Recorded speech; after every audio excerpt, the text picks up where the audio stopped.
നവംബറിൽ ആരംഭിക്കുന്ന പള്ളിപ്പാന എന്ന് പറയുന്ന മഹത് കർമ്മത്തിൻ്റെ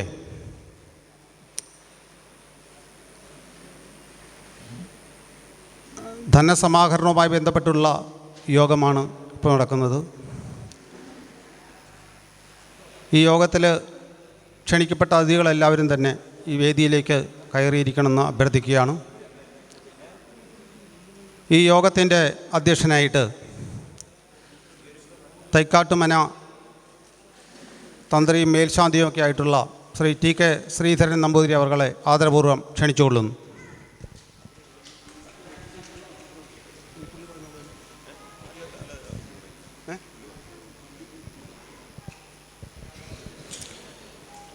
ഇന്ന് ഈ യോഗത്തിൽ ഉദ്ഘാടനം ചെയ്യുന്നത് ശാന്തിഗിരി ആശ്രമം സെക്രട്ടറി ആയിട്ടുള്ള ഏറ്റവും ബഹുമാന്യായ സ്വാമി ഗുരുരത്നം തപസ്യ അവർകളാണ്. ഇതിൻ്റെ ഭദ്രദീപ പ്രകാശനം നിർവഹിക്കുന്നത് NSS താലൂക്ക് യൂണിയൻ പ്രസിഡൻറ്റും നായകസഭാ അംഗവുമായിട്ടുള്ള പ്രൊഫസർ ഇലഞ്ഞി രാധാകൃഷ്ണൻ സാറാണ്. കൂടാതെ ആശംസകൾ അർപ്പിക്കുന്നത് ശ്രീ KV ഉണ്ണികൃഷ്ണൻ 782 NSS കരയോഗത്തിൻ്റെ പ്രസിഡൻറ്റ്, ശ്രീ VN ബാബു അവർകൾ RDC മേഖലാ ചെയർമാൻ SNDP യോഗം Cherthala, Shri NK Janardhanan president Kerala Pulayar Mahasabha Poochakkal, Shri TR Mukundan Nair convener 790 NSS കരയോഗം നടുഭാഗം, ശ്രീമതി സുചിത്ര പ്രസിഡൻറ്റ് കേരള വേലൻ മഹാസഭ 2-3 നമ്പർ ശാഖ, Shri UR Jayachandran president SNDP യോഗം ശാഖ number 577 Thaikkattussery, Shri Dinesh Dasan president Akhila Kerala Dheevarasabha 26 number ശാഖ, doctor Jayan president Pattari Samajam Pallippuram, Shri G Suresh Kumar vice president 791 NSS കരയോഗം തേവറോട്ടം, കൃതജ്ഞത അർപ്പിക്കുന്നത് ശ്രീ അരവിന്ദാക്ഷൻ നായർ തയ്യിൽ ദേവസ്വം ബോർഡ് അംഗം എന്നിവരാണ്. യോഗ നടപടികളുടൻ ആരംഭിക്കുകയാണ്. ഇതിൻ്റെ ആദ്യ ഫണ്ട് സമർപ്പിക്കുന്നത് ശ്രീ കെ രാമചന്ദ്രൻ നായർ കോവിലകം അവർകളാണ്. അദ്ദേഹത്തെയും ആദരവോടെ ക്ഷണിച്ചുകൊള്ളും. ചടങ്ങിൽ ആദ്യമായിട്ട് ഈശ്വര പ്രാർത്ഥന, അതിനായി ശ്രീ ബേബി ചേച്ചിയെ ക്ഷണിച്ചുകൊള്ളും.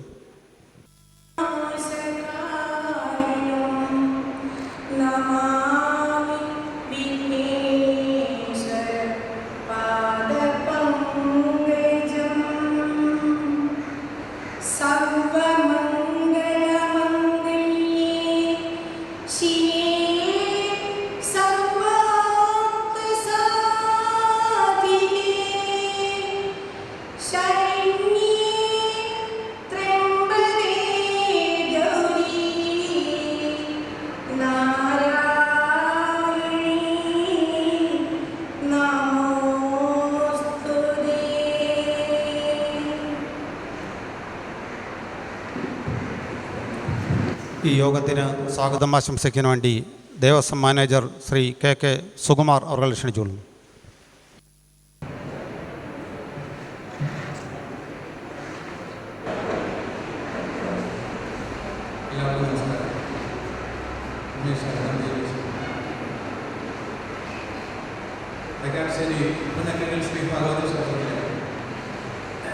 ഈ വർഷം നടത്താൻ തീരുമാനിച്ചിരിക്കുന്ന പള്ളിപ്പാന എന്ന മഹാകർമ്മം, ആ മഹാകർമ്മത്തിൻ്റെ പണ്ടുൽക്കരണമാണ് നടക്കാൻ പോകുന്നത്. വ്യക്തികളൊക്കെ നമ്മുടെ കൊണ്ട് പള്ളിപ്പാന എന്ന മഹാകർമ്മം ഈ ക്ഷേത്രത്തിൽ മുമ്പ് നടന്നിട്ടുണ്ട്. 1958 1983 അങ്ങനെ 2 പ്രാവശ്യം ഈ ക്ഷേത്രത്തിൽ പള്ളിപ്പാന നടന്നതായിട്ടാണ് നമുക്ക് രേഖകൾ മനസ്സിലാകുന്നത്. 83 പള്ളിപ്പാന നടന്നതിന് ശേഷം ഇപ്പോഴാണ് നമ്മൾ ഒരു കിടക്കുന്നത്. കാരണം ഇത്രയും നാളായിട്ട് മുടങ്ങി കിടക്കുന്ന ഒരു സംരംഭമായിരുന്നു, ഒരു മഹാചടങ്ങായിരുന്നു. അത് എന്തുകൊണ്ടങ്ങനെ മുടങ്ങി അറിഞ്ഞൂടെ. എങ്കിലും ഈ വർഷം അത് ദേവീ നിയോഗത്തിൽ, ദേവിയുടെ നിയോഗത്തിൽ ഈ വർഷം അത് ഭംഗിയായിട്ട് നടത്തുവാനാണ് ദേവസ്വം ബോർഡ് തീരുമാനിച്ചിരിക്കുന്നത്. അതിൻ്റെ അടിസ്ഥാനത്തിൽ നമ്മൾ 1983 58 നടന്നതിനെ കുറിച്ച് നമുക്ക് വലിയ അറിവില്ലെങ്കിലും 83 ഈ ചടങ്ങ് ശ്രമിച്ചവർ അല്ലെങ്കിൽ ചടങ്ങ് കണ്ടവർ കുറേയധികം പേര് ഈ സദസ്സിലൊക്കെ ഇരിപ്പുണ്ടെന്നുള്ളതാണ് എനിക്ക് മനസ്സിലാക്കാൻ കഴിയുന്നത്. എനിക്കുമൊക്കെ ഓർമ്മയുണ്ട് അന്ന് 83 നടന്ന ചടങ്ങിനെ പറ്റിയൊക്കെ. അപ്പം അന്ന് നമ്മുടെ പള്ളിപ്പുറം ദേശത്തുള്ള വേലപ്പണിക്കർ എന്നൊരു സമുദായമാണ് ഈ പള്ളിപ്പാന എന്ന് പറഞ്ഞ ചടങ്ങ് നടത്തുന്നത്. അന്ന് ആ പള്ളിപ്പുറം ടീമാണ് അന്ന് ഇത് നടത്തിയിരുന്നത്. പക്ഷേ ഇന്ന് അതിന് നമുക്ക് അവരെക്കുറിച്ചുള്ള വ്യക്തമായ വിവരങ്ങളോ അല്ലെങ്കിൽ ആ തലമുറയെക്കുറിച്ചോ ഒന്നും വ്യക്തമായ വിവരങ്ങൾ കിട്ടിയിട്ടില്ല. അതുകൊണ്ട് നമ്മൾ ഇന്ന് കൊല്ലം തൊള്ള പത്തിയൂർ രവീന്ദ്രൻ എന്ന് പറഞ്ഞ ആചാര്യൻ്റെ നേതൃത്വത്തിലാണ് നമ്മൾ ഈ പള്ളിപ്പാന ഇവിടെ നടത്തുന്നത്. ഈ പള്ളിപ്പാന എന്ന ചടങ്ങിൻ്റെ തന്നെ അതിൻ്റെ ഒരു വളരെ ചുരുക്കി പറഞ്ഞാൽ മഹാവിഷ്ണുവിൻ്റെ ദീനം മാറ്റാൻ മഹാദേവനും പാർവതി ദേവിയും വേലനും വേലത്തിയുമായിട്ട് വന്ന് ഓതി ഒഴിച്ചിൽ നടത്തി മഹാവിഷ്ണുവിനെ ഉണർത്തി അദ്ദേഹത്തിൻ്റെ ദോഷങ്ങൾ അകറ്റി എന്നുള്ളതാണ് ഒരു പള്ളിപ്പാനയുടെ അവസാനമായിട്ട് ഒരു ഐതിഹ്യത്തിൻ്റെ അവസാന ഭാഗം അതാണ്. അപ്പോൾ ഒരു ശൈവശ്രേഷ്ഠ ഭാവത്തിൽ നടത്തുന്ന ഒരു മഹാകർമ്മമാണ് പള്ളിപ്പാന. അതിൻ്റെ വിശദാംശങ്ങളൊക്കെ പുറകെ നിങ്ങളുടെ കൈകളിലൊക്കെ എത്തും.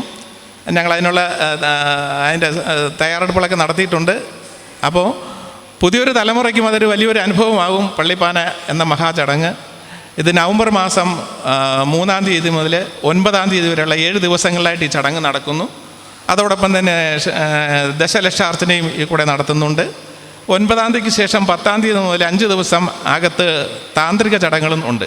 അങ്ങനെ 7, 5, 12 ദിവസം പള്ളിപ്പാന 7 ദിവസവും തുടർന്നുള്ള 5 ദിവസം താന്ത്രിക ചടങ്ങുകളുമായിട്ട് 12 ദിവസമാണ് നമ്മൾ ഈ ചടങ്ങുകൾ നടക്കുന്നത്, ഈ ക്ഷേത്രത്തിൽ നടക്കുന്നത്. ദേവിയുടെ അനുഗ്രഹം ഉണ്ടെങ്കിൽ ഇതെല്ലാം വളരെ ഭംഗിയായിട്ടും മംഗളകരമായിട്ട് നടത്താൻ സാധിക്കുമെന്നുള്ളതാണ്. വളരെയധികം സമ്പത്തിൻ്റെ ധനത്തിൻ്റെ ആവശ്യമുള്ളൊരു ചടങ്ങാണ്. അതോടൊപ്പം തന്നെ ഒത്തിരി മനുഷ്യ പ്രയത്നങ്ങളും ഈ ചടങ്ങിലേക്ക് ആവശ്യമുണ്ട്. അപ്പോൾ വളരെ വലിയൊരു സംഭവമാണ്, അല്ലെങ്കിൽ വളരെ വലിയൊരു ചടങ്ങാണ്. അത് ഏറ്റെടുത്ത് നടത്തുന്നതിന് എല്ലാവരുടെയും സഹകരണങ്ങൾ, വിശേഷ സാമ്പത്തികമായും ആയിട്ടുള്ള എല്ലാവിധ സഹകരണങ്ങളുണ്ടെങ്കിൽ നമുക്ക് ഈ പരിപാടി പൂർണ്ണ വിജയത്തിലേക്ക് എത്തിക്കാൻ സാധിക്കുകയുള്ളൂ. അപ്പോൾ എല്ലാവരും ഒരു മനസ്സോടുകൂടി ഒരുമയോടുകൂടി നിന്നാൽ ഇതൊരു വലിയൊരു ഈ കർമ്മം വലിയ നല്ല രീതിയിൽ നമ്മുടെ ക്ഷേത്രാങ്കണത്തിൽ നടത്താൻ പറ്റും. രാവിലെ മുതൽ 6 മണിക്ക് ക്ഷേത്രത്തിൽ ദശലക്ഷാർച്ചന തുടങ്ങും. അതോടൊപ്പം തന്നെ ഇപ്പുറത്തെ പന്തലിൽ പാനയടി അതുപോലുള്ള വിശിഷ്ട കർമ്മങ്ങളൊക്കെ നടക്കും. അങ്ങനെ രാവിലെ മുതൽ രാത്രിയിൽ പള്ളിപ്പാനയുടെ പ്രധാന ചടങ്ങുകളെല്ലാം രാത്രിയിലാണ്. രാത്രി 8 മണിക്ക് ശേഷം അത്താഴപൂജയ്ക്ക് ശേഷമാണ് ഇതിൻ്റെ പ്രധാന ചടങ്ങുകൾ. അപ്പോൾ അത് ഏതാണ്ട് ഒരു 11-12 മണി വരെയൊക്കെ ഉണ്ടാവും. അപ്പോൾ രാവിലെ മുതൽ രാത്രി ഒരു 12 മണി വരെ നമ്മുടെ ക്ഷേത്രാങ്കണം വളരെ ഭക്തി നിർഭരമായിരിക്കും. ഈ ചടങ്ങുകളെല്ലാം വളരെ ശ്രേഷ്ഠമാകും. ഈ ചടങ്ങുകൾ നടത്തുന്നത് കൊണ്ട് ദേവിക്കുണ്ടായിട്ടുള്ള ചൈതന്യ ക്ഷയം അതിനെ മാറ്റി ചൈതന്യ വർധനവിന് വേണ്ടിയും അതോടൊപ്പം തന്നെ ദേശത്തിൻ്റെ നമ്മുടെ ഈ കരയിലെ ജനങ്ങളുടെ ക്ഷേമത്തിനും ഐശ്വര്യത്തിനും വേണ്ടിയാണ് ഈ ചടങ്ങ് നടത്തുന്നത്. അപ്പോൾ എല്ലാവിധ ദോഷങ്ങളും ഒഴിഞ്ഞു മാറാൻ ഉള്ള ഒരു വിശിഷ്ട ചടങ്ങാണിത്. അത് 83-ലൊക്കെ ഈ ചടങ്ങ് നടക്കുമ്പോൾ അറിയാം, ഈ പാന എഴുന്നള്ളിച്ച് നമ്മുടെ വീടുകളിലൊക്കെ വരുമായിരുന്നു. അതായത് ഗൃഹദോഷം മാറ്റുവാനായിട്ടാണ് പാന എഴുന്നള്ളിച്ച് വീടുകളിൽ വന്നിരുന്നത്. അത് പറഞ്ഞില്ലേ, വേലക്കുറവന്മാരെന്ന് പറഞ്ഞ ഒരു സമുദായമാണ് ഈ ചടങ്ങ് നടത്തുന്നത്. ഒരിക്കലും ഇതൊരു താന്ത്രിക ചടങ്ങല്ല. ആ ഒരു സമുദായം, പ്രത്യേക ഒരു സമുദായം ചെയ്യുന്ന ഒരു ചടങ്ങാണിത്. അപ്പോൾ അത് അന്ന് ഈ നമ്മുടെ വീടുകളിലൊക്കെ ഇതുപോലെ തന്നെ പാന എഴുന്നള്ളിച്ച് വന്ന് നമ്മുടെ ഗൃഹദോഷം മാറ്റുമായിരുന്നു. ഇന്നിപ്പോൾ അങ്ങനെയുള്ള ചടങ്ങുകൾ നിർത്തിവച്ചിരിക്കുന്നത് കൊണ്ട് ക്ഷേത്രത്തിലാണ് പാനയടി എന്ന് പറഞ്ഞൊരു ചടങ്ങാണ് നമ്മുടെ കുടുംബ ദോഷങ്ങൾ മാറ്റുവാനായിട്ട് ഈ ആചാര്യന്മാർ ചെയ്യുന്നത്. അങ്ങനെ വളരെ വിശിഷ്ടമായ വളരെ പ്രധാനപ്പെട്ട കർമ്മങ്ങൾ ഉൾക്കൊള്ളുന്നതാണ്. പ്രധാനമായിട്ടും ബലികളാണ് ഇതിനകത്ത് ഉള്ളത്. പകൽ സമയങ്ങളിൽ ഭാരതമൂത്തും അത് രാവിലെ പുരുഷന്മാരും ഉച്ചകഴിഞ്ഞ് അവരുടെ സ്ത്രീകളുമായിരിക്കും. അതോടൊപ്പം പാനയടി നടക്കും. ഗൃഹദോഷം മാറ്റാനുള്ള പാനയടി ചടങ്ങുകൾ നടക്കും. രാത്രിയിലാണ് 8 മണിക്ക് ശേഷമാണ് ഇതിൻ്റെ പ്രധാന ബലികളെല്ലാം ആരംഭിക്കുക. അത് ക്ഷേത്രത്തിൻ്റെ പടിഞ്ഞാറ് വശവും തെക്ക് വശവുമായിട്ടായിരിക്കും പ്രധാന ചടങ്ങുകളൊക്കെ നടക്കുന്നത്.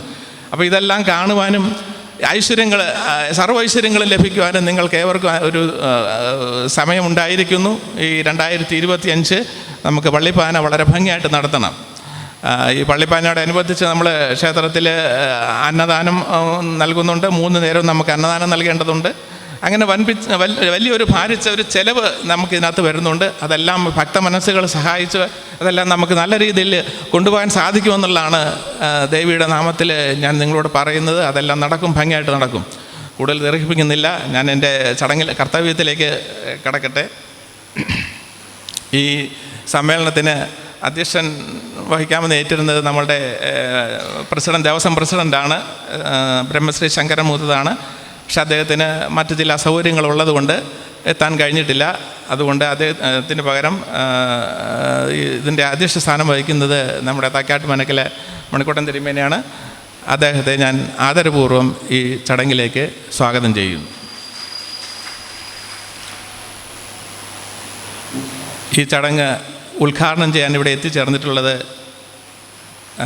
സ്വാമി ഗുരുരത്നം ജ്ഞാനതപസ്യാണ്. നിങ്ങൾക്കറിയാം, വാക്കുകൾ കൊണ്ടും പ്രവൃത്തികൾ കൊണ്ടും പ്രഭാഷണങ്ങൾ കൊണ്ടും പൊതുസമൂഹത്തെ ഒന്നടങ്കം കീഴ്പ്പെടുത്തി അല്ലെങ്കിൽ പൊതുസമൂഹത്തിൻ്റെ ആരാധ്യനായിട്ട് മാറിയ ഒരു മഹത് വ്യക്തിയാണ് ഗുരുരത്നം ജ്ഞാനതപസ്വി. അദ്ദേഹത്തിൻ്റെ പ്രഭാഷണങ്ങളൊക്കെ നിങ്ങൾ യൂട്യൂബിലും ഫേസ്ബുക്കിലൂടെയൊക്കെ നിങ്ങൾ കണ്ടിട്ടുണ്ടാവും, കേട്ടിട്ടുണ്ട്.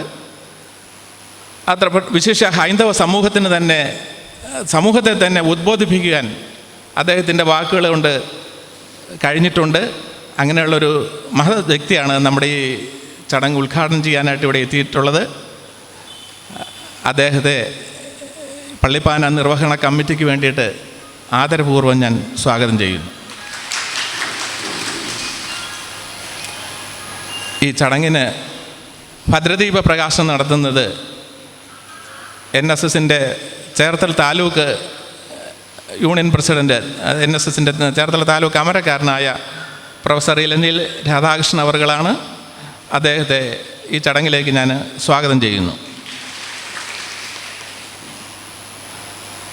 ആശംസകൾ അർപ്പിക്കാൻ ഇതിൽ ഈ ഉദ്ഘാടനത്തിന് ശേഷം ഫണ്ട് സമാഹരണമാണ് നമ്മൾ നടത്തുന്നത്. ആ ഫണ്ട് സമാഹരണത്തിൽ നമ്മൾ കുറച്ച് പേരിവിടെ എത്തിയിട്ടുണ്ട്.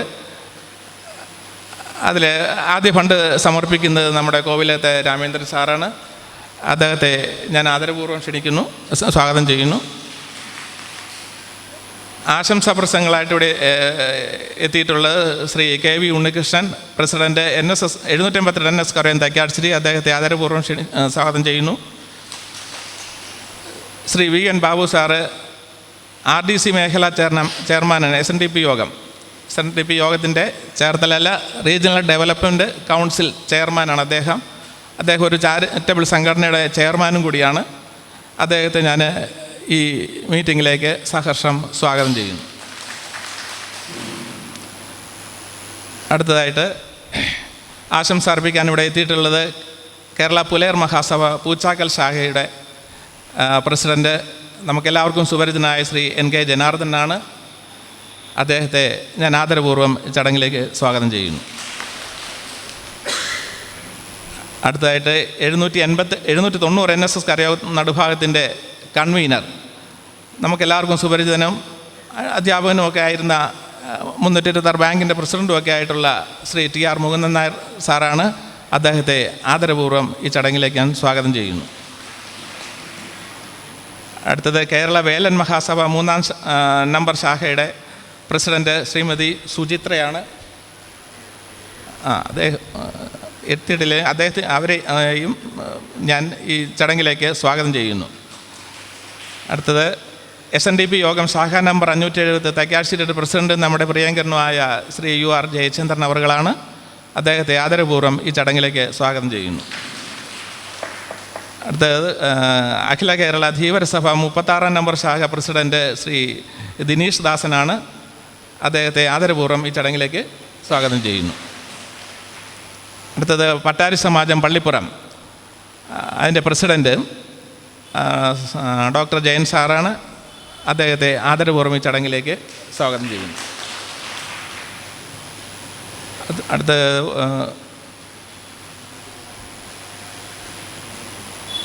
ശ്രീ G സുരേഷ് കുമാറാണ്, വൈസ് പ്രസിഡൻറ്റ് 791 NS കരയോഗം തേവറട്ടം. അദ്ദേഹത്തെയും ആദരപൂർവ്വം സ്വാഗതം ചെയ്യുന്നു. കൃതജ്ഞത പറയുന്ന ശ്രീ അരവിന്ദാക്ഷൻ നായർ തയ്യിലാണ്, ബോർഡ് മെമ്പർ. അദ്ദേഹത്തെയും ആദരപൂർവ്വം സ്വാഗതം ചെയ്യുന്നു. ഇവിടെ ഫണ്ട് സമർപ്പണത്തിനായിട്ട് എത്തിയിട്ടുള്ള വിശിഷ്ട വ്യക്തികളുണ്ട്. വിവിധ സമുദായങ്ങളുടെ പ്രതിനിധീകരിക്കുന്ന വിശിഷ്ട വ്യക്തികൾ ഇവിടെ എത്തിയിട്ടുണ്ട്. അവരെ ഓരോരുത്തരെയും ഞാൻ ഈ ചടങ്ങിലേക്ക് സ്വാഗതം ചെയ്യുന്നു. അതോടൊപ്പം ഈ സദസ്സിൽ നിറഞ്ഞിരിക്കുന്ന എല്ലാ ഭക്തമനസ്സുകളെയും എല്ലാ നല്ലവരായ ആൾക്കാരെയും ഞാൻ ഈ ചടങ്ങിലേക്ക് സ്വാഗതം ആശംസിച്ചുകൊണ്ട് നിർത്തുന്നു. നന്ദി, നമസ്കാരം. അധ്യക്ഷ പ്രസംഗത്തിനായി അധ്യക്ഷൻ ശ്രീ TK ശ്രീധരൻ നമ്പൂരി അവരെ ക്ഷണിച്ചോളൂ.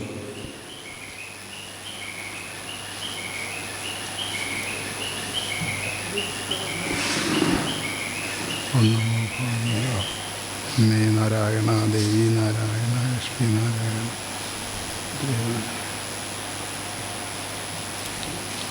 വേദിയിലും സദസ്സിലും ഇരിക്കുന്ന മഹത് വ്യക്തികളെ, ഏകദേശം 43 വർഷം മുമ്പാണ് ഈ ഒരു ചടങ്ങ് ഇവിടെ നടന്നത്.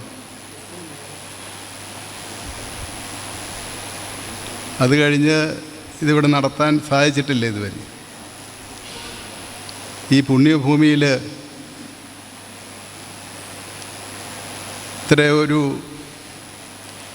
ഇത്രയും വലിയൊരു ചടങ്ങ് നടത്താൻ ദേവിയുടെ അനുഗ്രഹം ഉണ്ടാകട്ടെ എന്ന് മാത്രം പ്രാർത്ഥിച്ചുകൊണ്ട് എല്ലാവർക്കും ദേവിയുടെ അനുഗ്രഹം ഉണ്ടാകണമെന്ന് മാത്രം പറഞ്ഞുകൊണ്ട് നിർത്തുന്നു. നന്ദി, നമസ്കാരം. അടുത്തത് ഭദ്രദീപ പ്രകാശനമാണ്. അതിനുവേണ്ടി പ്രൊഫസർ എല്ലഞ്ഞി രാധാകൃഷ്ണൻ സാറിനെയും മറ്റ് വിശിഷ്ട വ്യക്തികളെയും ക്ഷണിച്ചോളൂ.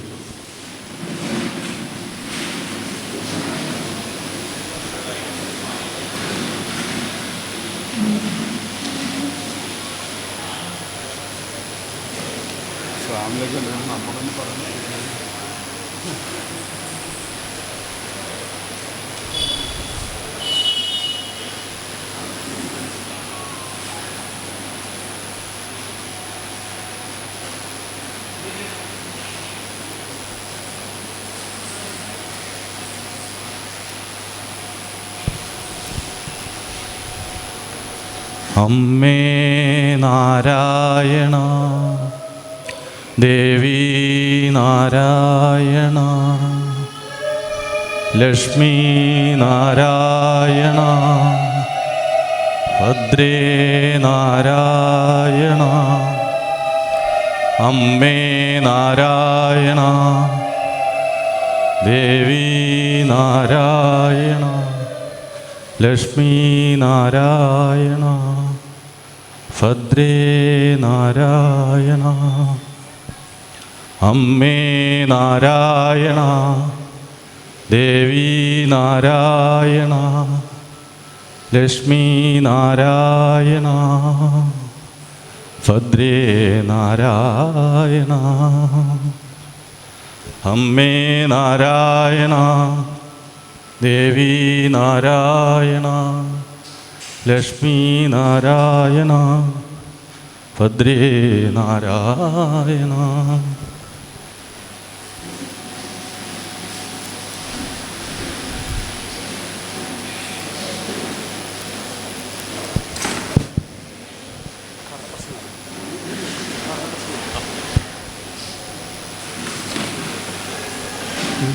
ഫണ്ട് അല്ല അത്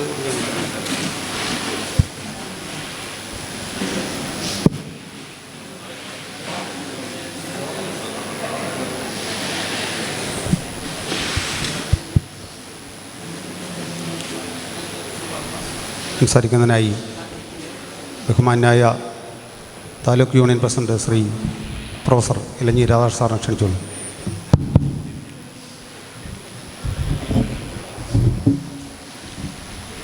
യോഗത്തിൻ്റെ അധ്യക്ഷൻ മണിക്കുട്ടൻ തിരുമേനി അവരുകളെ, ഈ ചടങ്ങ് ഉദ്ഘാടനം ചെയ്യുന്ന സ്വാമി ഗുരുരത്നം ജ്ഞാനതപസ്വി, വേദിയിലുള്ള വിശിഷ്ട വ്യക്തികളെ, സ്വാഗതം ആശംസിച്ച ഇതിൻ്റെ ജനറൽ കൺവീനർ കെ സുകുമാർ, കൃതജ്ഞത പ്രകാശിപ്പിക്കുന്ന ശ്രീ അരവിന്ദാക്ഷൻ നായർ, ഭക്തജനങ്ങളെ, സുഹൃത്തുക്കളെ, വളരെ സുപ്രധാനമായ ഒരു ചടങ്ങാണ് നടക്കാൻ പോകുന്നത്. ഈ ക്ഷേത്രത്തെ സംബന്ധിച്ച് മുൻകാലങ്ങളിൽ 1-2 പ്രാവശ്യം നടന്ന പള്ളിപ്പാന വീണ്ടും ആധുനിക കാലഘട്ടത്തിൽ ഭക്തജനങ്ങൾക്ക് പങ്കെടുക്കുവാൻ കഴിയുന്ന തരത്തിൽ നടത്താൻ പോവുകയാണ്. അതിൻ്റെ ധനസമാഹരണത്തിൻ്റെ ഉദ്ഘാടനമാണ് ഇവിടെ സ്വാമി നിർവഹിക്കാൻ പോകുന്നു. ഏത് ക്ഷേത്രത്തെ സംബന്ധിച്ചിടത്തോളം ആ ക്ഷേത്രത്തിൻ്റെ ചൈതന്യവും അതിൻ്റെ പ്രചരണവും ഒക്കെ നടക്കുന്നത് ഇതുപോലുള്ള ചടങ്ങുകളാണ്. ഓരോ സമയങ്ങളിലും ഇപ്പോൾ ലക്ഷാർച്ചന, കോടിയാർച്ചന, അതുപോലെ ഈ ഭാഗവത സത്രം, അങ്ങനെയുള്ള കാര്യങ്ങൾ ഭക്തിപരം എന്ന് മാത്രമല്ല, ആളുകളുടെ സാമൂഹ്യപരമായൊരു കൂട്ടായ്മയ്ക്കും ഒരുമിച്ച് പ്രവർത്തിക്കുവാനുള്ള ഒരു വേദി കൂടിയാണ്. ഇതുപോലുള്ള ചടങ്ങുകൾ ഇന്ന് അനിവാര്യമായി മാറിയിരിക്കുകയാണ്. കാരണം നമ്മളെന്നും പേപ്പറിലൊക്കെ വായിക്കുന്ന വാർത്തകളുണ്ട്. കൂട്ടാത്മഹത്യകൾ, അമിതമായിട്ടുള്ള മദ്യത്തിൻ്റെ ഉപയോഗം, അതുപോലെ സമൂഹത്തിൽ പിടിച്ചാൽ കിട്ടാൻ കഴിയാത്ത തരത്തിൽ ഇപ്പം ഈ മയക്കുമരുന്നിൻ്റെയൊക്കെ ഉപയോഗം എനിക്ക് തോന്നുന്നു ഉക്രൈനിലും ഇസ്രയേലിൻ്റെയും ഒക്കെ യുദ്ധത്തെക്കാൾ ഉപരി ഒരു തലമുറയെ തന്നെ ഇല്ലാതാക്കുന്ന ചില കാര്യങ്ങളാണ് നടന്നുകൊണ്ടിരിക്കുന്നത്. ഇതിനെയൊക്കെ നമ്മൾ കണ്ടില്ല എന്ന് നടിക്കാൻ പറ്റില്ല. അപ്പോൾ ഇതുപോലുള്ള ആധ്യാത്മിക കൂട്ടായ്മകൾ അതിന് വരെ അനിവാര്യമാണ്. നമ്മളിന്ന് സമൂഹത്തിൽ 99% ആളുകളും അസംതൃപ്തരാണ്. ഞാൻ തിരുവഴ മഹാദേവ ക്ഷേത്രത്തിൻ്റെ പ്രസിഡൻ്റ് കൂടിയാണ്. അവിടെ ലോകത്തിൻ്റെ വിവിധ ഭാഗങ്ങളിൽ നിന്ന് നിരവധി ആളുകൾ ദിവസവും വരികയും മരുന്ന് സേവിച്ച് പോവുകയും ചെയ്യുന്ന ഒരു വലിയ ചടങ്ങ് നടക്കുന്നുണ്ട്. അപ്പോൾ നമ്മൾ ഈ മരുന്ന് സേവിക്കുന്നതിന് തലേ ദിവസം അവിടെ ആൾ വരണം. അപ്പം നമ്മൾ അവരുമായിട്ടൊക്കെ ബന്ധപ്പെടുമ്പോൾ അമേരിക്കയിൽ നിന്നും ന്യൂജേഴ്സിയിൽ നിന്നും അതുപോലെ മറ്റു പ്രദേശങ്ങളിൽ നിന്നും ഒക്കെ ആളുകൾ വരികയാണ്. അപ്പോൾ ഇവരൊക്കെ ചോദിക്കുമ്പോൾ എന്താണ് സാർ പ്രശ്നം? കഴിഞ്ഞ ദിവസം നോക്കുമ്പം ശക്തി ഇൻഡസ്ട്രീസ് 1,00,000 പേർക്ക് ശമ്പളം കൊടുക്കുകയും നിരവധി ആളുകൾക്ക് പ്രയോജനം ചെയ്യുന്ന വലിയ ഫാക്ടറിയുടെ ഉടമയാണ്. ആൽത്തറയിലിരിക്കുകയാണ്. ഞാൻ ചോദിച്ചു എന്താണ്? അപ്പോൾ അദ്ദേഹം പറഞ്ഞു ഞാൻ അസംതൃപ്തനാണ്.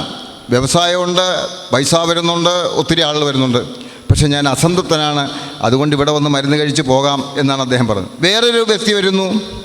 അയാൾ പറയുന്നു ഞാൻ 12 വർഷമായി വ്യവസായം നടത്തിക്കൊണ്ടിരിക്കുകയാണ്, ഞാൻ സാമ്പത്തികമായി പരാധീനത ഉണ്ടാക്കുന്നു, അതുകൊണ്ട് എനിക്കും എന്തെങ്കിലും ഒരു ആശ്വാസം ലഭിക്കണം. അപ്പോൾ ഈ രണ്ട് കൂട്ടരും, ഒരാൾക്ക് സാമ്പത്തിൻ്റെ അങ്ങേയറ്റം, മറ്റേയാൾക്കൊന്നുമില്ല, പക്ഷേ രണ്ടുപേർക്കും അസംതൃപ്തി എന്നുള്ള ഒരു കാര്യമാണ്. ഇതാണ് ഇന്ന് സമൂഹത്തിലെ ഏറ്റവും വലിയ ഒരു പ്രശ്നമായി മാറി നിൽക്കുന്നത്. ഈ ക്ഷേത്രങ്ങളൊക്കെ ഇല്ലായിരുന്നു എങ്കിൽ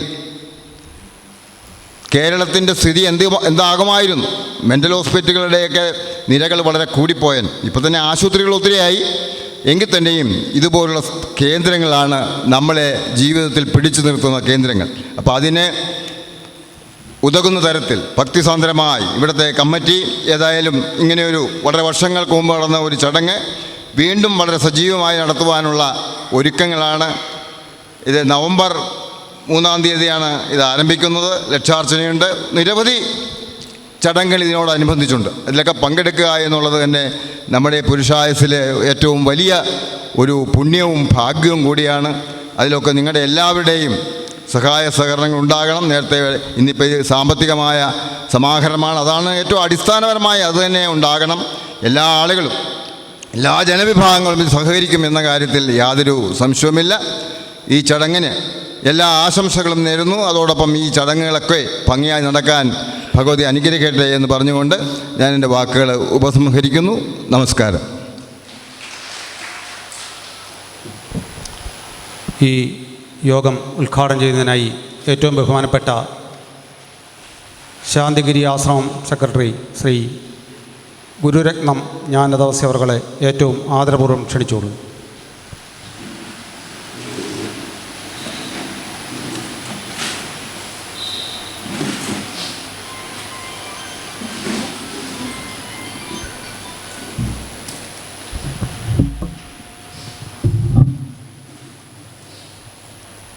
എല്ലാവർക്കും വിനീതമായ നമസ്കാരം. ഈ മഹാക്ഷേത്രത്തിൽ നടക്കുന്ന, ഈ വർഷം നടക്കുന്ന ഏറ്റവും സുപ്രധാനമായ ഒരു കർമ്മത്തിൻ്റെ തുടക്കം, അതാണ് ഇന്നിവിടെ നമ്മളെല്ലാവരും ഒത്തുചേർന്നിരിക്കുന്ന കാര്യത്തിന് പിന്നിൽ. ഏറ്റവും ബഹുമാന്യനായ നമ്മുടെ അധ്യക്ഷൻ, അതുപോലെ തന്നെ ഈ ചേർത്തലയുടെ അഭിമാനമെന്ന് വിശേഷിപ്പിക്കുന്ന പ്രൊഫസർ ഇലഞ്ഞിയിൽ രാധാകൃഷ്ണൻ അവറുകൾ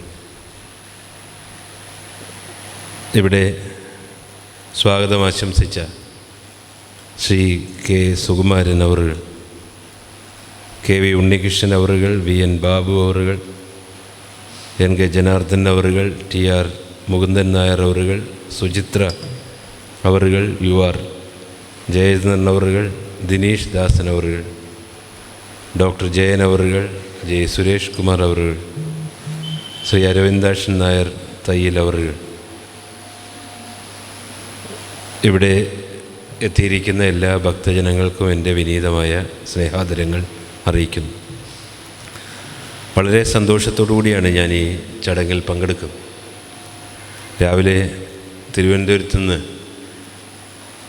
ഇതിനുവേണ്ടി മാത്രമാണ് ഞാനിവിടെ എത്തിച്ചേർന്നത്. ഉടൻ തന്നെ തിരിച്ച് അങ്ങോട്ട് പോകേണ്ടിയിരിക്കുന്നു. സംഘാടകർ ഈ കാര്യത്തെക്കുറിച്ച് സൂചിപ്പിക്കുകയുണ്ടായി.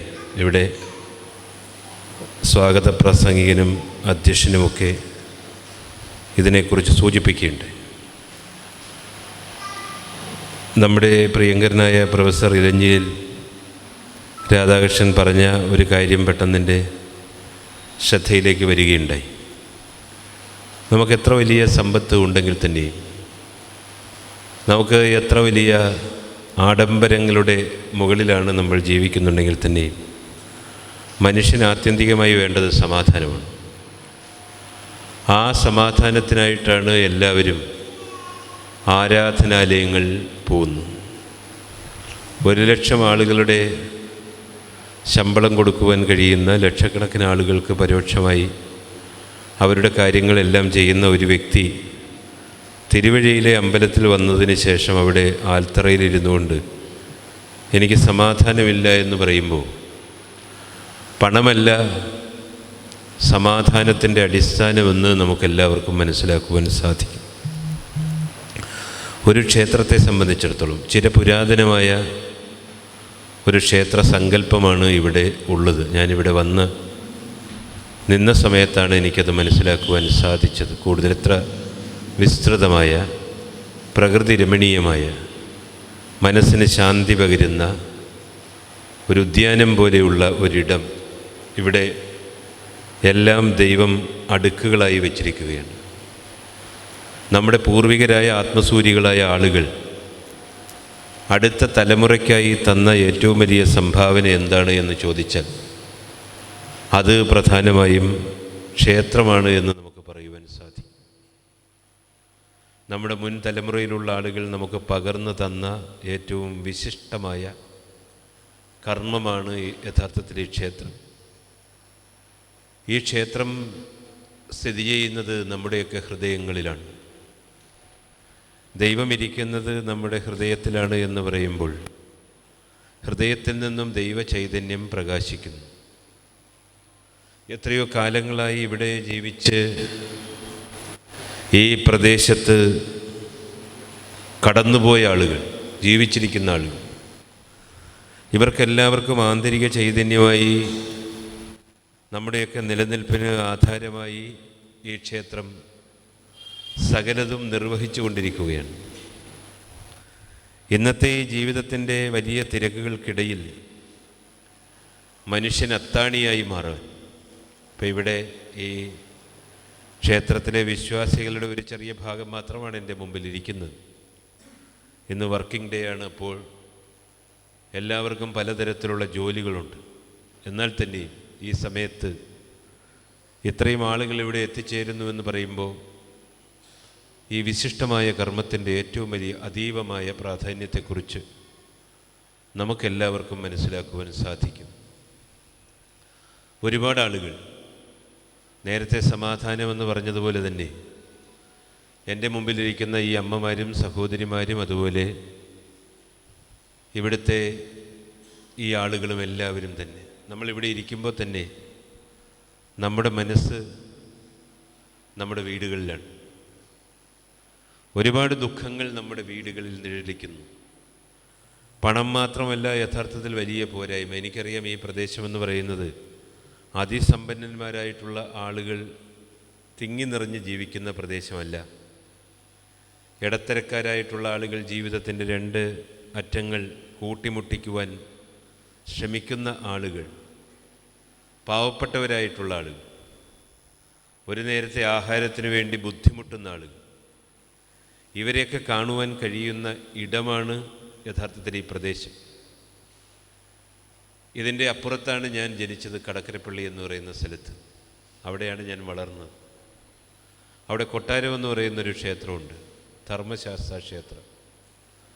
അവിടെയൊക്കെയാണ് നമ്മുടെയൊക്കെ കുടുംബക്ഷേത്രം എന്നൊക്കെ പറയാവുന്ന നിലയിൽ ആരാധനകൾ അർപ്പിച്ചിട്ടുള്ളത്. ആ പ്രദേശവും താരതമ്യേന, ഇപ്പോൾ തിരുവഴിയെക്കുറിച്ച് സാർ പറഞ്ഞ സമയത്ത് ഞാനും എൻ്റെ ചെറിയ കാലത്ത് അവിടെ പോയിട്ടുണ്ട്.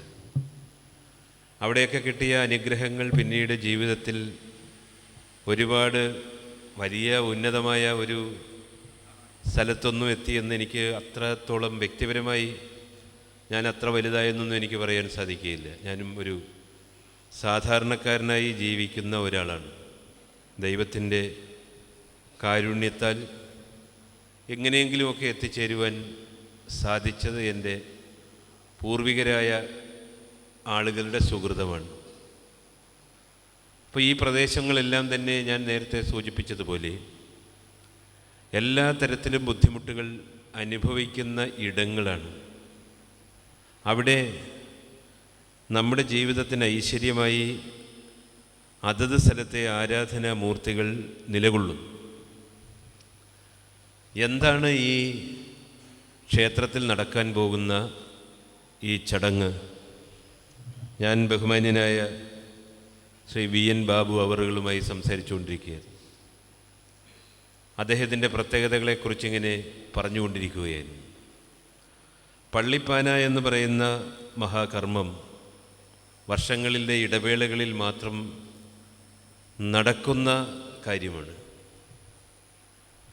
ഒരു ക്ഷേത്രത്തിലോ അല്ലെങ്കിൽ ഒരു ആരാധനാലയത്തിലോ അന്തർലീനമായിരിക്കുന്ന ആത്മചൈതന്യം, അത് ദേവീഭാവമാവാം, ദേവൻ്റെ ചൈതന്യമാകാം, പ്രവർത്തിച്ചു വരുന്ന സമയത്ത് ആ ചൈതന്യത്തിന് ചെറിയ ചെറിയ വലുതും ചെറുതുമായ മാറ്റങ്ങളുണ്ടാകും. ആ മാറ്റങ്ങൾ എന്തുകൊണ്ടാണ്? ഒരു പ്രകൃതി, അതിൻ്റെ നിലനിൽപ്പ്, ആ പ്രകൃതിയുടെ ചൈതന്യം, അവിടുത്തെ പ്രകാശം, അവിടെ കിട്ടുന്ന മഴ, അവിടുത്തെ തണുപ്പ്, അവിടുത്തെ കാറ്റ്, അവിടുത്തെ ചൂട്, അവിടുത്തെ വിളവ്, ആ പ്രദേശത്തിൻ്റെ എല്ലാ ഐശ്വര്യങ്ങൾക്കും കാരണഭൂതമായിരിക്കുന്നത്, അതിനെ അന്തർഭാവം ചെയ്യുന്നത് യഥാർത്ഥത്തിൽ അവിടെ ഇരിക്കുന്ന ക്ഷേത്രത്തിൻ്റെ ചൈതന്യമാണ്. ഇപ്പം ദേവി എന്ന് പറയുന്ന ആ സങ്കല്പം നമ്മുടെ ഈ ക്ഷേത്രത്തിൻ്റെ 4 ചുവരുകൾക്കുള്ളിൽ മാത്രമല്ല ഇരിക്കുന്നത്.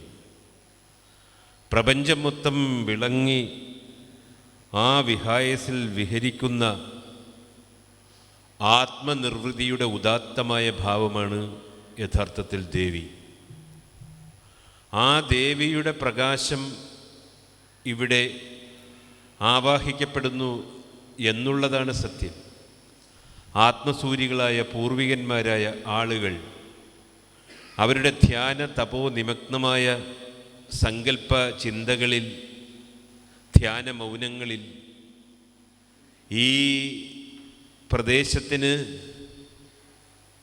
ഒരു പുണ്യമുണ്ട് എന്ന് കണ്ടെത്തുകയും അതിൻ്റെ അടിസ്ഥാനത്തിൽ ഈ സ്ഥലമൊരു ക്ഷേത്രത്തിന് യോഗ്യമാണ് എന്ന് അവർ വിചാരിക്കുകയും അതിൻ്റെ പേരിൽ ഇവിടെ ഒരു കാലത്ത് ഈ ക്ഷേത്രം സ്ഥാപിക്കപ്പെടുകയും ചെയ്തു. നമ്മുടെ രാജ്യത്തുടനീളമുള്ള ക്ഷേത്രങ്ങൾ നമ്മളെടുത്താൽ അതൊക്കെ സൃഷ്ടിക്കപ്പെട്ടിരിക്കുന്നത് സാധാരണ സ്ഥലങ്ങളിലല്ല. അത് ഒരു പ്രദേശത്തിൻ്റെ ഏത് സ്ഥലത്താണോ ദൈവത്തിൻ്റെ ചൈതന്യം ഇങ്ങനെ വഴിഞ്ഞൊഴുകുന്നത്, അതിന് മിഴിവായി ആ പ്രദേശത്തെ കണ്ടുപിടിക്കുകയാണ്. അതാണ് ഇവിടെ ഒരു ക്ഷേത്രം സൃഷ്ടിക്കപ്പെടുവാൻ കാരണം. അതാണ് ഞാൻ നേരത്തെ സൂചിപ്പിച്ചത്, ഒരു പ്രകൃതിയുടെ ഭാവമാറ്റങ്ങൾ. ഇപ്പം പെരുമഴ, ഇവിടെ പ്രളയമുണ്ടായി, നമുക്കറിയാം. അധികരിച്ച മഴ ഈ പ്രദേശത്തുണ്ടായിക്കഴിഞ്ഞാൽ അത് പ്രളയമായി മാറും. നമ്മുടെ ആലപ്പുഴ ജില്ലയിലൊക്കെ പ്രളയമുണ്ടായ കാര്യം നമുക്കെല്ലാവർക്കും അറിയാം. 2-3 വർഷങ്ങൾക്ക് മുമ്പാണ്. ഇപ്പോഴും നമ്മുടെ കാലാവസ്ഥ വ്യതിയാനങ്ങളെക്കുറിച്ച് നമ്മളൊന്ന് ആലോചിച്ച് നോക്കുക. ഇവിടെ പണ്ട് സുനാമി ഉണ്ടായി. സുമാത്ര എന്ന് പറയുന്ന ഒരു ദ്വീപിൽ ഒരു ഭൂമികുലുക്കമുണ്ടായ സമയത്ത് നമ്മുടെ ഈ കടലിൽ കിടക്കുന്ന വെള്ളം അങ്ങ് കൊച്ചി വരെ, ആലോചിച്ച് നോക്കുക, ഈ രാജ്യങ്ങളിൽ നിന്നുമൊക്കെ ഈ തീരങ്ങളൊക്കെ കടന്ന് അങ്ങ് ആന്ധ്രയും നാഗപട്ടണവും ഒക്കെ കടന്ന് അങ്ങ് കൊച്ചി വരെ അതിൻ്റെ അലയൊലികൾ ഉണ്ടായി. ഒരുപാട് ആളുകൾ മരിച്ചുപോയി. കോവിഡ് വന്ന സമയത്ത് നമുക്കറിയാം എത്രയോ ലക്ഷക്കണക്കിന് ആളുകൾ ലോകത്തിൻ്റെ വിവിധ ഭാഗങ്ങളിൽ. ഇന്നും ആ കൃത്യമായ കണക്കുകളൊന്നും പുറത്തുവിട്ടിട്ടില്ല. നമ്മളൊക്കെ കേട്ടുകേൾവി പോലുമില്ലാത്ത രോഗങ്ങൾ വരുന്ന സമയത്ത് മനുഷ്യരാശി മൊത്തം വലിയ ആശങ്കയുടെ മുൾമുനയിൽ നിൽക്കുകയാണ്. ഇപ്പം ഗൾഫിലൊക്കെ ആണെങ്കിൽ ഉച്ച കഴിഞ്ഞ് 12 മണിയൊക്കെ കഴിഞ്ഞാൽ പിന്നെ 2-2:30 വരെ ആളുകൾക്ക് നിരത്തിലിറങ്ങി അല്ലെങ്കിൽ പൊതുസ്ഥലത്തിറങ്ങി പണിയെടുക്കുവാൻ സാധിക്കില്ല. ഗവൺമെൻറ് ബാനുണ്ട്. കാരണം അത്ര വലിയ ചൂടാണ് അവിടെ. നമുക്കറിയാം തണുപ്പ് രാജ്യങ്ങളിൽ, അമേരിക്കയുടെ കാര്യം ഇവിടെ രാധാകൃഷ്ണൻ ചേട്ടൻ സൂചിപ്പിച്ചു. അവിടെയൊക്കെയുള്ള രാജ്യങ്ങളിൽ 6 മാസത്തോളം മഞ്ഞ് മൂടിക്കിടക്കുകയാണ്. ചില സ്ഥലങ്ങളിൽ നമുക്ക് പോകുവാൻ പോലും സാധിക്കുകയില്ല. അപ്പം ഞാൻ പറഞ്ഞു വന്നതിൻ്റെ കാര്യമെന്ന് പറയുന്നത്, ഒരു പ്രദേശത്ത് ജീവിക്കാൻ ആസ്പദമായ പ്രകൃതിയുടെ സന്തുലിതാവസ്ഥ ഉണ്ടാകണം. നമുക്ക് വെറുതെ കിട്ടുന്നതാണ് നമുക്ക് വായു എന്ന് പറയും, നമുക്ക് ഓക്സിജൻ. നമ്മൾ കാശ് മുടക്കി കിട്ടുന്നതല്ല. ഒരു കാലത്ത് കാശ് മുടക്കി ഓക്സിജൻ ലഭിക്കണം എന്നുള്ള കാര്യം വന്നു കഴിഞ്ഞാൽ ഈ ലോകത്തിൽ ഏറ്റവും കൂടുതൽ പണം മനുഷ്യൻ മുടക്കുന്നത് അതിനു വേണ്ടിയായിരിക്കും. പണ്ട് ഈ വെള്ളം കുപ്പിയിലൊക്കെ ആക്കുന്ന സമയത്ത് നമ്മളൊക്കെ അത്ഭുതത്തോടു കൂടി നിന്നിട്ടുണ്ട്. വെള്ളം എന്തിനാ കുപ്പിയിലാക്കുന്നത്? വെള്ളം എന്തിനാ വിൽക്കുന്നത്? അതിൻ്റെ ആവശ്യമുണ്ട്. ഇന്ന് ഞാൻ ഇങ്ങോട്ട് വരുന്ന സമയത്തും ഹരിപ്പാട് നിന്നും ഒരു കുപ്പി വെള്ളം വാങ്ങി, ചേർത്തലയിൽ വന്ന സമയത്തും ഒരു കുപ്പി വെള്ളം വാങ്ങി. അപ്പോൾ മനുഷ്യൻ്റെ അവശ്യ സാധനങ്ങൾ പോലും ദുർലഭമാകുന്നൊരു സമയത്തിലേക്ക് ലോകം നടന്നുകൊണ്ടിരിക്കുന്നു. അപ്പം നമ്മൾ മനസ്സിലാക്കേണ്ടത്, പ്രകൃതിയുടെ സന്തുലിതാവസ്ഥ നിലനിർത്തേണ്ടിയിരിക്കുന്നു. ഒരു പ്രദേശത്തിന് ആസ്പദമായ മഴ, കാറ്റിൻ്റെ ശക്തി കൂടിയാൽ അത് കൊടുങ്കാറ്റായി മാറും. തണുപ്പ് കൂടിയാൽ മനുഷ്യന് ജീവിക്കാൻ സാധിക്കാതെ വരും. ചൂട് കൂടിയാൽ സൂര്യതാപമേറ്റ് ആളുകൾ മരിച്ചു പോകും, കരിഞ്ഞു പോകും. കോവിഡ് പോലെയുള്ള രോഗം, പണ്ട് പ്ലേഗ്, മസൂരി അങ്ങനെയൊക്കെയുള്ള രോഗങ്ങളെക്കുറിച്ചാണ് നമ്മൾ കേട്ടിട്ടുള്ളത്. ക്ഷയം, അതൊക്കെ ഒരുപക്ഷെ നാമാവശേഷമായിപ്പോയി. പുതിയ പുതിയ സാംക്രമികമായ രോഗങ്ങൾ സമൂഹത്തിലേക്ക്, ജനങ്ങളിലേക്ക് പടർന്നുകൊണ്ടിരിക്കുന്നു. ലോകത്തെ ഭരിക്കുന്നത് യഥാർത്ഥത്തിൽ ഈ പറയുന്ന ട്രംപോ അല്ലെങ്കിൽ മറ്റ് സാമ്രാജ്യത്വ ശക്തികളോ ഒന്നുമല്ല. ഇന്ന് ലോകത്തെ ഭരിക്കുന്നത് ഫാർമസ്യൂട്ടിക്കൽ കമ്പനികളാണ്, മരുന്ന് കമ്പനികളാണ്. അവരാണ് മനുഷ്യരുടെ ജീവിതത്തിൻ്റെ അജണ്ട നിശ്ചയിക്കുന്നത്. അപ്പം നമ്മൾ മനസ്സിലാക്കേണ്ടുന്ന കാര്യമെന്ന് പറയുന്നത്, ഈ പ്രദേശത്ത് ജീവിക്കുവാൻ ആസ്പദമായ സന്തുലിതാവസ്ഥ നമുക്ക് തരുന്നതാരാണ്? ആ ശക്തിയെയാണ് നമ്മൾ യഥാർത്ഥത്തിൽ വിശ്വസിക്കുന്നത്. ഇവിടെ മനുഷ്യന് ജീവിക്കുവാനുള്ള പ്രകൃതിയുടെ സന്തുലിതാവസ്ഥയെ നിലനിർത്തുവാൻ ഇവിടെ ധ്യാന നിമഗ്നയായി, എപ്പോഴും ഐശ്വര്യ സ്വരൂപിണിയായി നമ്മുടെ ഭഗവതി ഇരിക്കുന്നു. അതുകൊണ്ടാണ് നിങ്ങൾക്ക് സ്വച്ഛന്തമായി ശ്വസിക്കുവാൻ സാധിക്കുന്നു, നല്ലപോലെ വെള്ളം കുടിക്കുവാൻ സാധിക്കുന്നു. പറമ്പിലൊരു വെള്ളരിക്കയെങ്കിലും വെച്ച് കഴിഞ്ഞാൽ അത് വളർന്ന് നമുക്ക് ഫലം തരുന്നത്. ഈ കോവിഡ് വന്ന സമയത്ത് ഞാൻ ആലോചിച്ചു, നാളത്തെ ഈ ലോകത്തിൻ്റെ സ്ഥിതി എന്താണ്? 2 വർഷം നമ്മളെല്ലാവരും അടച്ചുമൂടി. ഒരു വർഷമെങ്കിലും നമുക്ക് നമ്മുടെ ഏറ്റവും ഉറ്റവരെയും ഉടയവരെയും ഒന്നും കാണുവാൻ പോലും സാധിക്കാതെ, ഒന്ന് വർത്തമാനം പറയുവാൻ പോലും സാധിക്കാതെ മനുഷ്യൻ ശ്വാസം മുട്ടിയിരുന്നു. നിങ്ങളും ഇരുന്നു, ഞാനും ഇരുന്നു. പക്ഷേ ആ അനിശ്ചിതത്വത്തിൻ്റെ പുകമറകൾക്ക് ശേഷവും ഞാനിവിടെ നിൽക്കുന്നു, നിങ്ങളിവിടെ നിൽക്കുന്നു. നമ്മളെ ജീവിപ്പിച്ചതാരാണ്? കോവിഡ് എന്ന് പറയുന്ന മഹാമാരി വീണ്ടും തിരിച്ചു വരുന്നു എന്നുള്ള വ്യസനകരമായ ഒരു കേൾവിയാണ് നമ്മളെ എല്ലാവരെയും അലട്ടുന്നത്. എനിക്ക് പലപ്പോഴും കോവിഡ് എന്ന് പറയുന്ന സമയത്ത്, കേൾക്കുന്ന സമയത്ത്, പാലക്കാടുണ്ടായൊരു സംഭവം എപ്പോഴും എൻ്റെ മനസ്സിൽ വരാറുണ്ട്. അവിടെ പാലക്കാട് ഗവൺമെൻറ് ആശുപത്രി, അവിടെ ഒരു ആംബുലൻസ് കിടക്കുന്നു. അതിൽ ഈ PP കിറ്റൊക്കെ ഇട്ട് വെള്ളം മൊത്തം പൊതിഞ്ഞ് 2 കണ്ണ് മാത്രം പുറത്ത് കാണാവുന്ന ഒരു മനുഷ്യനിരിക്കുന്നു. അയാളുടെ കണ്ണിൽ നിന്നും കണ്ണുനീരൊഴുകി ഈ PP കിറ്റിലൊക്കെ ഇങ്ങനെ ഒട്ടിപ്പിടിച്ച് ഉണങ്ങിയിരിക്കുന്നു. അങ്ങ് ദൂരെ ഒരു 50 മീറ്റർ അപ്പുറത്ത് ഒരു മൃതദേഹം ഇങ്ങനെ മൂടി പൊതിഞ്ഞു വച്ചിരിക്കുന്നു. ഗൾഫിൽ പോയ, സൗദി അറേബ്യയിൽ പോയ 6 വർഷത്തിന് മുമ്പ് പോയ പ്രവാസി, അദ്ദേഹം ഭാര്യ മരിച്ചതറിഞ്ഞ് കൊച്ചി വിമാനത്താവളത്തിൽ ഇറങ്ങി നേരെ പാലക്കാടെത്തി ആംബുലൻസിൽ ഇരിക്കുകയാണ്. സ്വന്തം പ്രിയതമയുടെ, ഭാര്യയുടെ, സഹധർമ്മിണിയുടെ മൃതദേഹത്തിലൊരു അന്ത്യചുംബനം കൊടുക്കുവാൻ സാധിക്കാതെ, ഒരു പൂവെടുത്തു വെക്കുവാൻ സാധിക്കാതെ നിരാശ്രയനായിപ്പോയ, നിരാലംബനായിപ്പോയ, നിർവികാരനായിപ്പോയ ആ മനുഷ്യൻ്റെ മുഖം നമ്മളെല്ലാവരും ഞെട്ടലോടെയാണ് കണ്ടത്. അതാണ് കോവിഡ്. ആ മഹാമാരി നമ്മുടെ ഇടയിലുണ്ടായപ്പോൾ പേടിക്കാത്ത ഒരു മനുഷ്യരില്ല. നിരീശ്വരവാദികൾ പോലും ദൈവത്തെ വിളിച്ച് പ്രാർത്ഥിച്ചു എന്നാണ് പറയുന്നത്.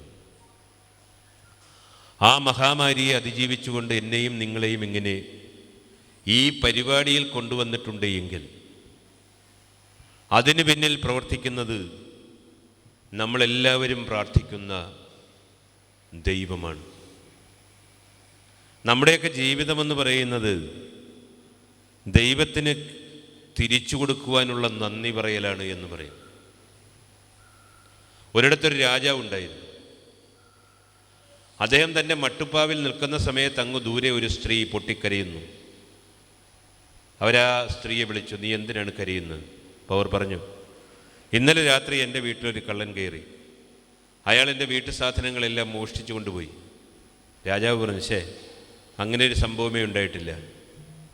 ഞാൻ ഭരിക്കുന്ന രാജ്യത്ത് ഒരിക്കലും ഒരു മോഷണം, ഒരു കളവ് നടക്കുകയില്ല. കാരണം അത്ര ശക്തമായ നിയന്ത്രണങ്ങളുള്ള രാജ്യമാണ് ഇത്. നീ കള്ളം പറയുകയാണ്.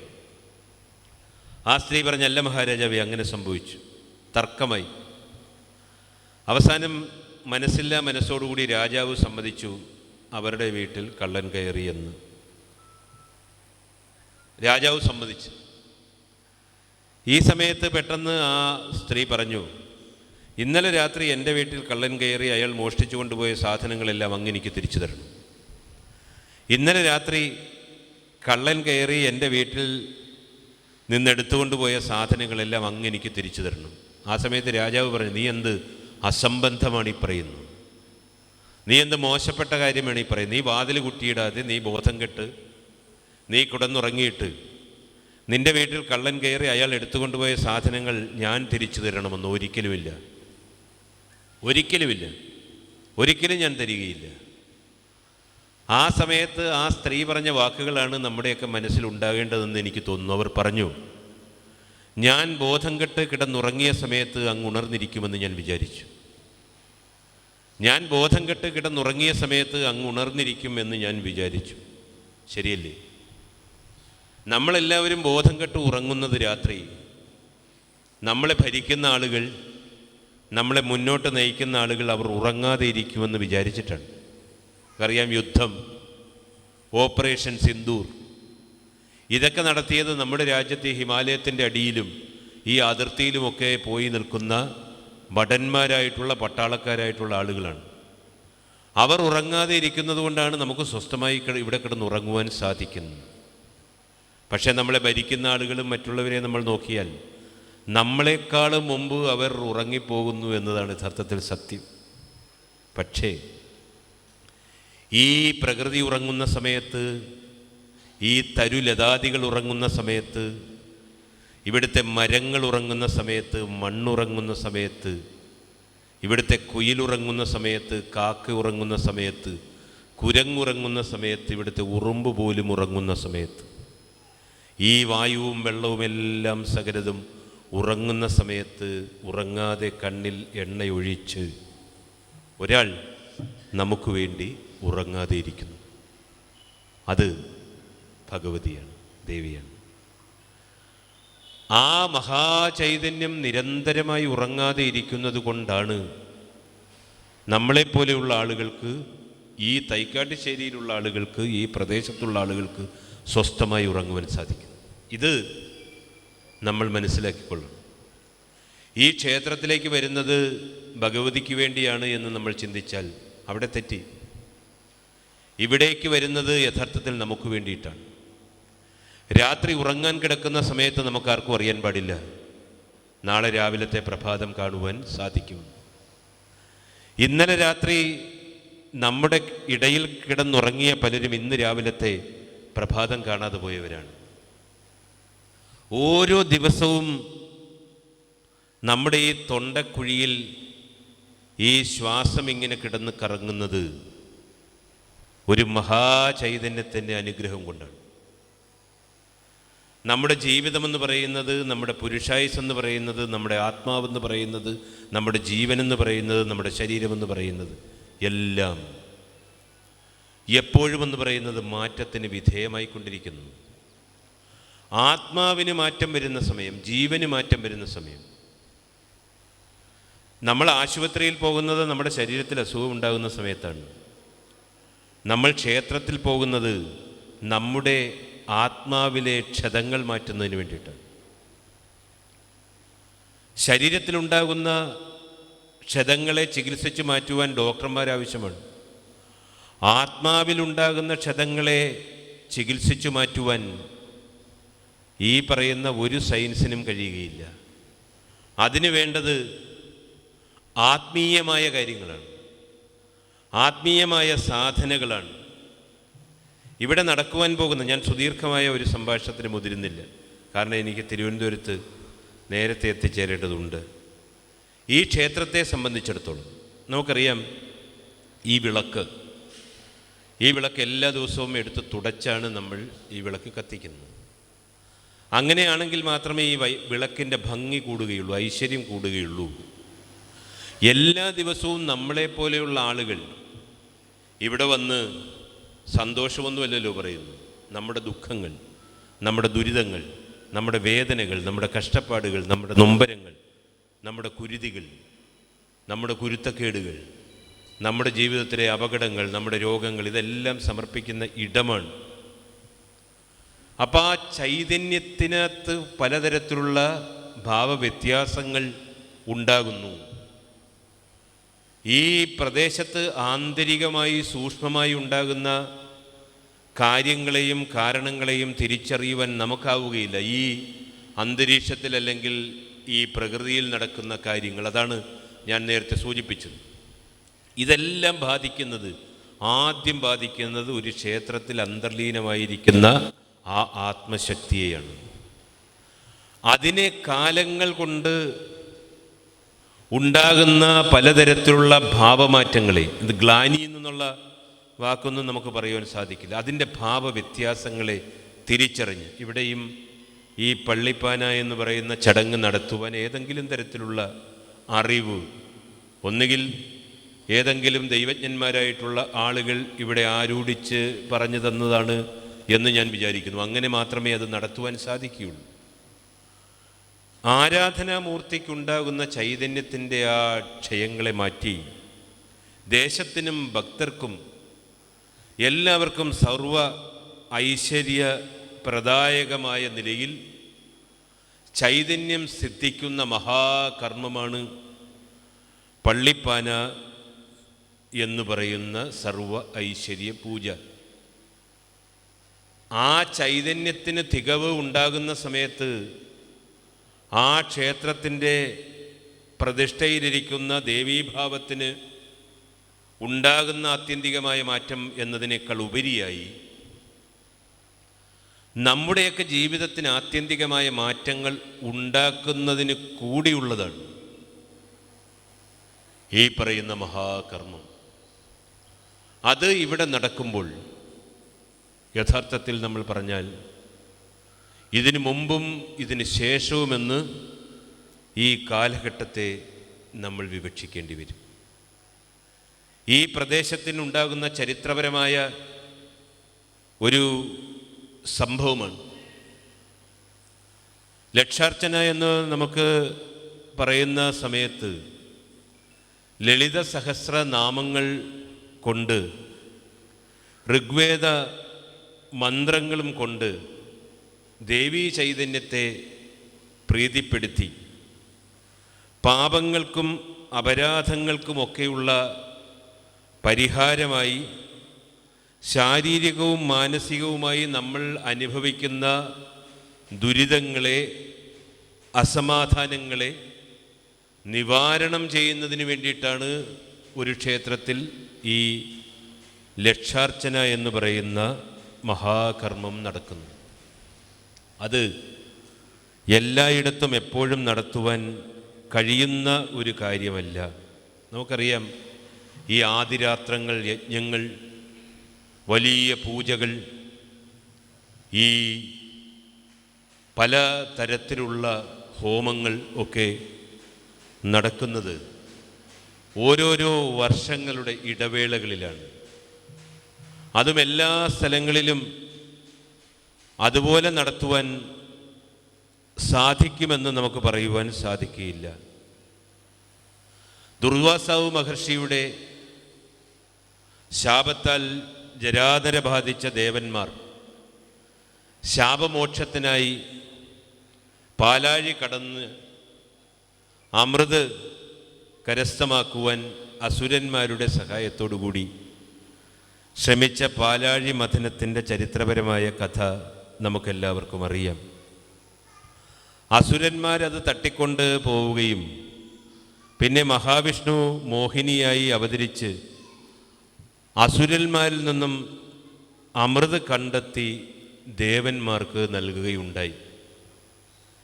ഇതുപോലെ തന്നെയാണ് യഥാർത്ഥത്തിൽ ഒരു പ്രദേശത്തിൻ്റെ ആന്തരിക ചൈതന്യത്തെ കടഞ്ഞ് അതിൽ നിന്ന് ദൈവത്തിൻ്റെ പ്രസാദമായ അമൃത് കണ്ടെത്തി അത് നമ്മളെപ്പോലെയുള്ള ആളുകൾക്ക് പകർന്നു തന്ന് മനുഷ്യരായ നമ്മളുടെ ജരാനരകൾ, വയസ്സാകുന്നത് കൊണ്ട് മാത്രം ജരാനരകൾ ഉണ്ടാകുന്നു എന്ന് നമുക്ക് പറയുവാൻ സാധിക്കുകയില്ല.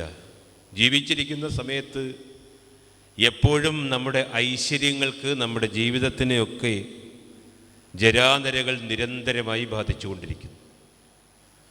ഒരു പ്രദേശത്തിനുണ്ടാകുന്ന ജരാനരകളെ, അതുകൊണ്ടാണ് ഞാൻ നേരത്തെ രോഗത്തെക്കുറിച്ച് പറഞ്ഞത്, കോവിഡിനെ കുറിച്ച് പറഞ്ഞത്. പ്രപഞ്ചത്തിന് മൊത്തമായി ഉണ്ടാകുന്ന ജരാനരകളെ വിഭാടനം ചെയ്യുവാൻ ദൈവം കനിഞ്ഞ് അനുഗ്രഹിച്ച് തന്നിരിക്കുന്ന മാർഗങ്ങൾ നമ്മുടെ മുമ്പിലുണ്ട്. അതാണ് നമ്മളെല്ലാവരും കൂടി ഇവിടെ കണ്ടെത്തുന്ന സർവ ഐശ്വര്യ സിദ്ധിക്കായി എല്ലാ ശക്തികളുടെയും ശ്രേഷ്ഠഭാവങ്ങൾ. അവിടെ ഭഗവത് ചൈതന്യം എന്ന് പറയുന്നത് ഭഗവതിയുടെ ചൈതന്യം മാത്രമല്ല, ഭഗവാന്റെ ചൈതന്യമുണ്ട്. ആരാധനാമൂർത്തികളുടെ സകലതിനെയും ചൈതന്യം, ഇവിടെയും പല തരത്തിലുള്ള ഉപദേവതകളും ആരാധനാമൂർത്തികളെ എല്ലാത്തിനെയും ആവാഹിച്ചു വച്ചിരിക്കുന്ന ഒരു ഇടമാണ് ദൈവത്തിൻ്റെ ഐശ്വര്യത്തിൻ്റെ കനിയപ്പെട്ട ഇടം. അവിടെ ഇങ്ങനെയുള്ള കർമ്മങ്ങൾ നടക്കുന്ന സമയത്ത് എല്ലാ തരത്തിലുമുള്ള ഐശ്വര്യങ്ങളും ഒരുപോലെ എല്ലാ മൂർത്തികളും കനിഞ്ഞ് അനുഗ്രഹിച്ച് നമുക്ക് നൽകുന്നു. നമുക്കറിയില്ല ആരൊക്കെയാണ് ഈ അനുഗ്രഹം നമുക്കായി പ്രദാനം ചെയ്യുന്നത് എന്ന് നമുക്കറിയില്ല.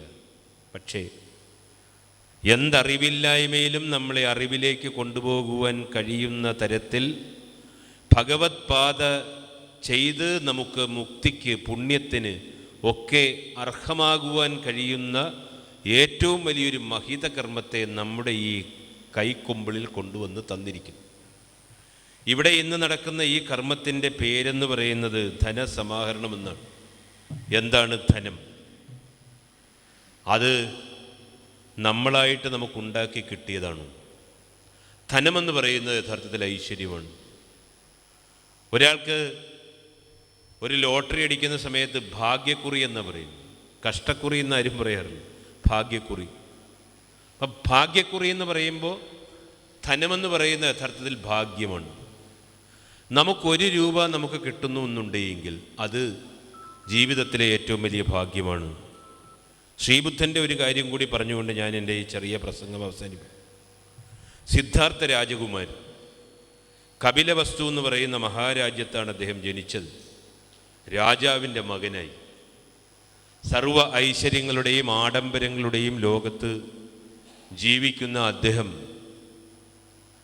ഒരു ദിവസം സുന്ദരിയായ ഭാര്യയെയും ജീവിതത്തിലെ സകല സുഖങ്ങളെയും സൗകര്യങ്ങളെയും ഉപേക്ഷിച്ച് അദ്ദേഹം കൊട്ടാരം വിടുന്നു.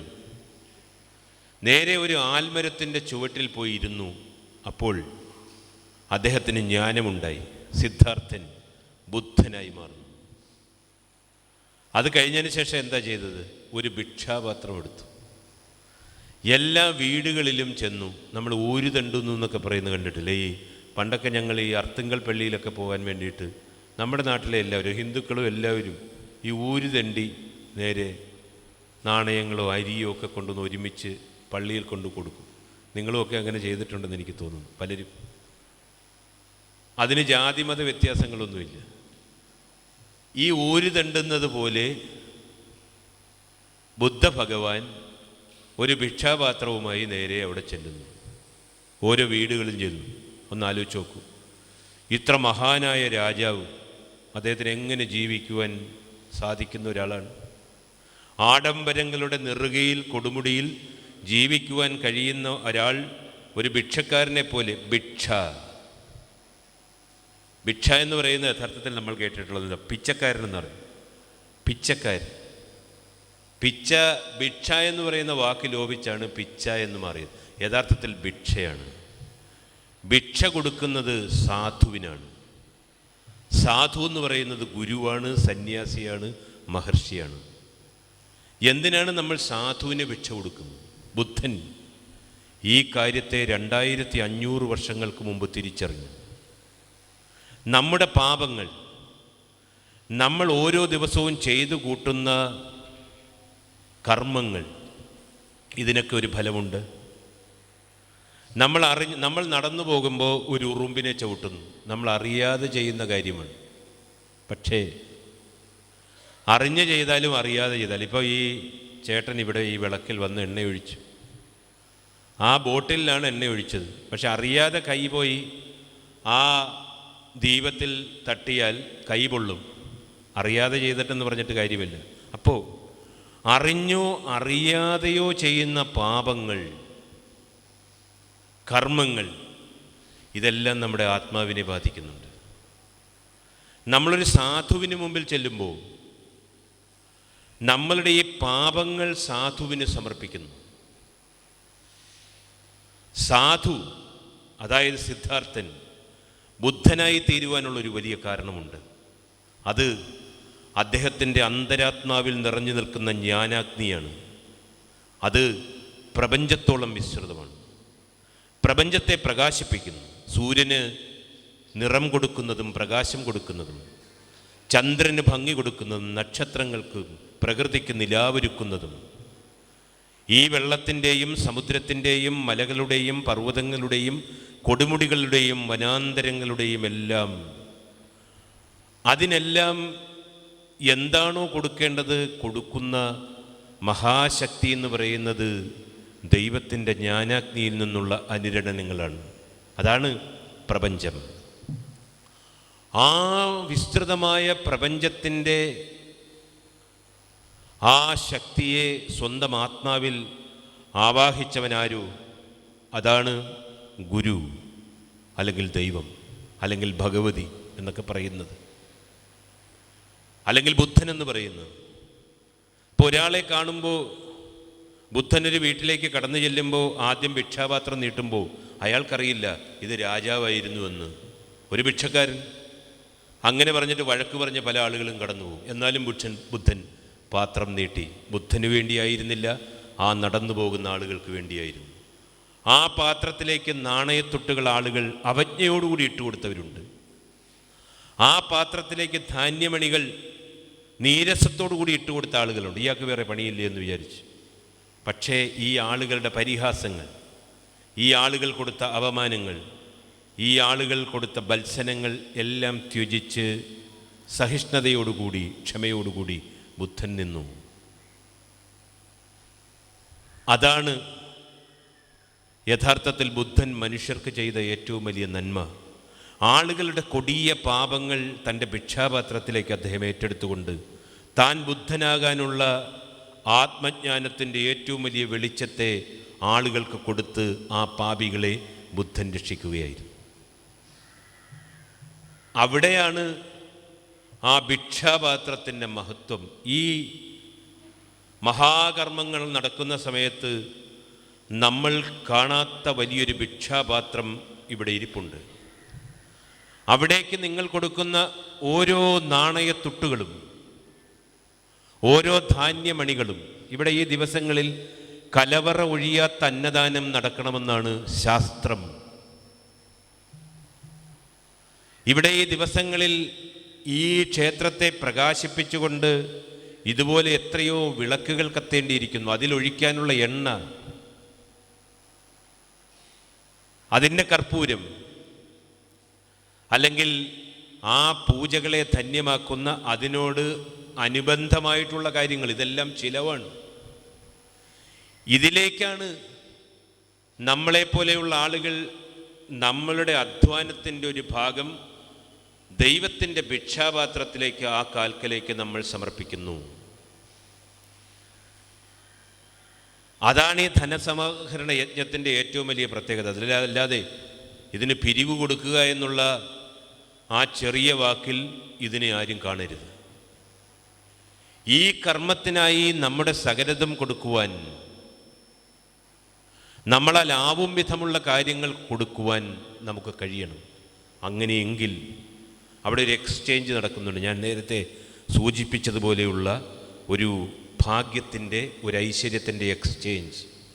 നമ്മൾ നമ്മുടെ അധ്വാനത്തിൻ്റെ, നമ്മുടെ കർമ്മത്തിൻ്റെ ബലം നമ്മുടെ പാപം. നമ്മൾ പൈസ ഉണ്ടാക്കുന്നതിന് എല്ലാവരും നല്ല രീതിയിലാണെന്നൊന്നും പറയാൻ സാധിക്കുകയില്ല. അതൊന്നാമത്തെ കാര്യം. എങ്ങനെ പൈസ ഉണ്ടാക്കിയാലും, എങ്ങനെ നമുക്ക് ധനമുണ്ടായാലും അതിനകത്തൊക്കെ ഏതെങ്കിലുമൊക്കെ കാര്യങ്ങൾ ഉണ്ടാകാം. നമ്മൾ അധ്വാനിച്ച് ഉണ്ടാക്കുന്നതാണെങ്കിൽ കൂടി അതിന് നമ്മുടെയൊക്കെ പാപത്തിൻ്റെ ഒരു അംശമുണ്ട്. അല്ലെങ്കിൽ നമ്മുടെ കർമ്മമെന്ന് പറയുന്നത്, നമ്മുടെ ആത്മാവിനെ നിലനിർത്തുന്നത്, നമ്മുടെ ആത്മാവ് പ്രവർത്തിക്കുന്നത്, ജീവൻ പ്രവർത്തിക്കുന്നത് ശരീരമെന്ന് പറയുന്ന കർമ്മത്തിലൂടെയാണ്. ആ കർമ്മത്തിൽ നമ്മൾ പ്രവർത്തിക്കുമ്പോൾ നമുക്ക് കിട്ടുന്ന ധനം, ആ ധനം നമ്മൾ അതിൻ്റെ ഒരു ഭാഗമെന്ന് പറയുന്നത് ദൈവത്തിന് നമ്മൾ സമർപ്പിക്കുമ്പോൾ. അതുകൊണ്ടാണ് ഇസ്ലാമുകളായിട്ടുള്ള ആളുകൾ സക്കാത്ത് എന്ന് പറയുന്ന കാര്യം അവരെല്ലാ വർഷവും ചെയ്യുന്നത്. അവരുടെ അധ്വാനത്തിൻ്റെ ഒരു ഫലം പറഞ്ഞുകൊണ്ട് പള്ളിയിൽ കൊണ്ട് കൊടുക്കുന്ന രീതികളുണ്ട്. അവർക്കറിയാം അതിൻ്റെ പ്രത്യേകത, അവരെ സംബന്ധിച്ചിടത്തോളം അറിയാം. നമ്മൾ ഈ മഹാക്ഷേത്രത്തിൽ നമ്മുടെ അധ്വാനത്തിൻ്റെ ഫലം ഇവിടെ കൊണ്ടുവന്ന് സമർപ്പിക്കുമ്പോൾ ഇവിടെ ഭഗവതിയുടെ ആത്മചൈതന്യം അതിന് പകരമായി നമ്മുടെ പാപങ്ങളെ ദൂരീകരിക്കുന്നു. നമ്മുടെ പാപങ്ങളെ ദൂരീകരിച്ച്, ആത്മാവിലുണ്ടാകുന്ന ക്യാൻസറുകളാണ് യഥാർത്ഥത്തിൽ പാപങ്ങൾ. ശരീരത്തിലുണ്ടാകുന്ന ക്യാൻസർ പോലെ ആത്മാവിന് ക്യാൻസർ ബാധിക്കുന്ന ആളുകളുണ്ട്, ആത്മാവിന് ജരാതരകൾ ബാധിക്കുന്ന ആളുകളുണ്ട്, ആത്മാവിന് പനിയും ചുമയും തലവേദനയും ത്വക്ക് രോഗവുമൊക്കെ ബാധിക്കുന്ന ആളുകളുണ്ട്. അതിനെ മാറ്റുവാനായിട്ടാണ് ഈ മഹാകർമ്മത്തിൽ നമ്മളെപ്പോലെയുള്ള ആളുകൾ പങ്കാളികളാകുന്നു. നമ്മുടെയൊക്കെ ഈ പുരുഷായുസിനുള്ളിൽ ഇടയിൽ ദൈവത്തെ പ്രീതിപ്പെടുത്തുവാൻ കിട്ടുന്ന ഏറ്റവും വലിയ അവസരങ്ങളാണ് ഇത് എന്ന് നമ്മൾ മനസ്സിലാക്കി. ഇവിടെ ഇരിക്കുന്ന പ്രൊഫസർ ഇലഞ്ഞിയിൽ രാധാകൃഷ്ണൻ, അദ്ദേഹവുമായി എത്രയോ സത്രങ്ങളിൽ ഈ ചേർത്തലയുടെ വിവിധ ഭാഗങ്ങളിൽ ഞാൻ പങ്കെടുത്തിട്ടുണ്ട്. ഒരുപാട് മഹായജ്ഞങ്ങളിൽ ഞാൻ പങ്കെടുത്തിട്ടുണ്ട്, പ്രത്യേകിച്ചും അമ്പലങ്ങളിൽ. അപ്പം അവിടെയൊക്കെ എനിക്ക് മനസ്സിലാക്കുവാൻ സാധിക്കുന്നത്, ആ പ്രദേശങ്ങളിലെല്ലാം തന്നെ അങ്ങനെയുള്ള കർമ്മങ്ങൾ കഴിഞ്ഞതിന് ശേഷം വലിയ ഐശ്വര്യമാണ് യഥാർത്ഥത്തിൽ ഉണ്ടായിരിക്കുന്നത്. അത് നമുക്ക് ബുക്ക് വഴിച്ചെഴുതി റിസർച്ച് ചെയ്ത് അങ്ങനെ ഇങ്ങനെയൊന്നും പറയുവാൻ സാധിക്കുകയില്ല. ഒരാൾക്കും അതങ്ങനെ പ്രെഡിക്റ്റ് ചെയ്ത് പറയുവാൻ സാധിക്കുകയില്ല, അല്ലെങ്കിൽ ഗവേഷണം നടത്തി പറയുവാൻ സാധിക്കുകയില്ല. ഓരോ പ്രദേശങ്ങളിൽ ഇങ്ങനെയുള്ള മഹാകർമ്മങ്ങൾ നടന്നു കഴിയുമ്പോൾ അവിടെ ദൈവത്തിൻ്റെ പ്രകാശത്തിന് കൂടുതൽ പ്രതിഫലനമുണ്ടാകുന്നു. ഇവിടെയും നടക്കുന്നത് അതുതന്നെയാണ്. ദേവിയുടെ, ഭഗവതിയുടെ ആന്തരിക ശക്തിയെ പ്രചോദിപ്പിക്കുന്ന ഒരു മഹാകർമ്മത്തിന് നമ്മളും നിങ്ങളും എല്ലാവരും ഭാഗവാക്കാകുന്നു.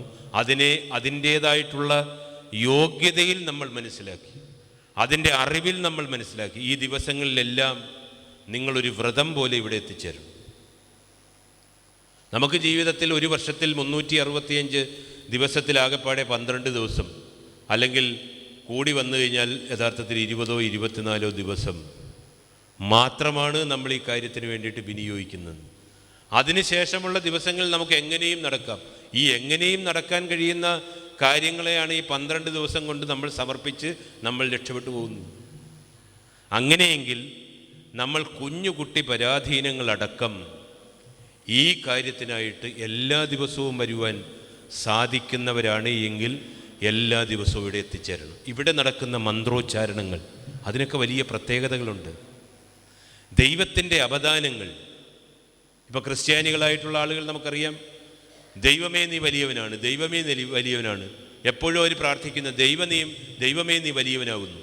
അവർ പറഞ്ഞിട്ടല്ലല്ലോ ദൈവം വലിയവനാകുന്നത്. പക്ഷേ നമ്മളങ്ങനെ പ്രാർത്ഥിക്കുമ്പോൾ ദൈവം വലിയവനാകുന്നതിനേക്കാൾ ഉപരി നമ്മൾ വലിയവരാകുകയാണ്. ഭഗവതിയോട് നമ്മൾ പ്രാർത്ഥിക്കുന്ന സമയത്ത് ഭഗവതിയെ നമ്മൾ വലുതോ ചെറുതോ ഒന്നും ആക്കേണ്ട ആവശ്യമില്ല. പക്ഷേ നമ്മളെപ്പോലെയുള്ള ആളുകൾ വലിയവരായി മാറുന്നു. നമ്മുടെ മക്കൾ, നമ്മുടെ തലമുറ, ലോകത്തിൽ ഏറ്റവും കൂടുതൽ ആത്യന്തികമായി ഇന്ന് വേണ്ടതെന്ന് പറയുന്നത് ആരോഗ്യമാണ്. അതോടൊപ്പം തന്നെ ചേട്ടൻ നേരത്തെ സൂചിപ്പിച്ചതുപോലെ സമാധാനമാണ്. ആ സമാധാനം നമ്മുടെ കുടുംബങ്ങളിൽ ഉണ്ടാകുവാൻ ദൈവം ഈ 2025 തൈക്കാട്ടുശ്ശേരിയിലുള്ള വിശ്വാസികളായിട്ടുള്ള ആളുകൾക്ക് നൽകിയ ഏറ്റവും വലിയ സംഭാവനയാണ് ഈ പറയുന്ന മഹായജ്ഞം. അതിനായി ഈ നാടൊരുങ്ങട്ടെ എന്ന് ആഗ്രഹിച്ചുകൊണ്ട് പ്രാർത്ഥിച്ചുകൊണ്ട് എന്നെ ഇവിടെ ക്ഷണിച്ച സംഘാടകരോടുള്ള സ്നേഹാദരങ്ങൾ ഈ അവസരത്തിൽ അറിയിച്ചുകൊണ്ട് ഞാൻ ചുരുക്കുന്നു. എൻ്റെ പരിചയക്കാരനായിട്ടുള്ള ഒരാളെ കൂടി ഇവിടെ വെച്ച് കാണുകയുണ്ടായി, ഡോക്ടർ ജയൻ. അദ്ദേഹത്തിന് ഒരു 10-30 വർഷത്തിന് മുമ്പ് എൻ്റെ ഫാദർ FACT-യിലായിരുന്നു, ഉദ്യോഗമണ്ഡിൽ ഒരു ഉദ്യോഗസ്ഥനായിരുന്നു. അവിടെ ഞങ്ങൾക്കൊരു ഷോപ്പുണ്ടായിരുന്നു, ഒരു മരുന്ന് കട. അച്ഛൻ ജോലി കഴിഞ്ഞൊക്കെ വന്നതിന് ശേഷം 1-2 ആളുകളെയൊക്കെ നിർത്തിയിട്ട് അവിടെ നടത്തിക്കൊണ്ടിരിക്കുകയായിരുന്നു. അവിടെ എനിക്ക് തോന്നുന്നു 1997 തോന്നുന്നു. അവിടെ ആദ്യമായി ഞങ്ങൾ അപ്പോയിൻ്റ് ചെയ്ത ഡോക്ടറാണ് ശ്രീ ഡോക്ടർ ജയൻ. അദ്ദേഹത്തെ ഇവിടെ വെച്ച് 1-2 കഴിഞ്ഞ എനിക്ക് തോന്നുന്നു 2 വർഷത്തിന് മുമ്പ് അദ്ദേഹത്തിൻ്റെ തന്നെ ഒരു അമ്പലത്തിൽ, അവരുടെ ഒരു സംഘടനയുടെ ഒരു അമ്പലത്തിൽ പോയി സംസാരിക്കുവാനുള്ള ഭാഗ്യം എനിക്ക് കിട്ടി. അങ്ങനെ ഒരുപാട് പരിചയക്കാരെ എനിക്കിവിടെ കാണുവാൻ സാധിച്ചു. എല്ലാവരോടുമുള്ള സ്നേഹാദരങ്ങൾ അറിയിക്കുന്നു. എന്നെ പോകാൻ കൂടി അനുവദിക്കണമെന്ന് രാധാകൃഷ്ണൻ ചേട്ടൻ്റെ അനുമതിയോടുകൂടി, അധ്യക്ഷൻ്റെ അനുമതിയോടുകൂടി എന്നെ പോകാൻ കൂടി അനുവദിക്കണമെന്ന് ഞാൻ അഭ്യർത്ഥിച്ചുകൊണ്ട് ദേവിയുടെ പാതാരവിന്ദങ്ങളിൽ ഈ വാക്കുകളെല്ലാം സമർപ്പിച്ചുകൊണ്ട് ഞാൻ നിർത്തുന്നു. നന്ദി, നമസ്കാരം. ഈ ധനസമാഹരണത്തിൻ്റെ ഉദ്ഘാടനമാണ്. ആദ്യമായി ഈ ധനസമാഹരണം നൽകുന്നതിനും കോവിലകത്ത് ശ്രീ KP രാമചന്ദ്രൻ നായരെയും അത് ഏറ്റുവാങ്ങുന്നതിനായി ബഹുമാനപ്പെട്ട നമ്മുടെ ഗുരുരത്നം ജ്ഞാനദാസ് അവരെ ക്ഷണിച്ചുകൊള്ളു.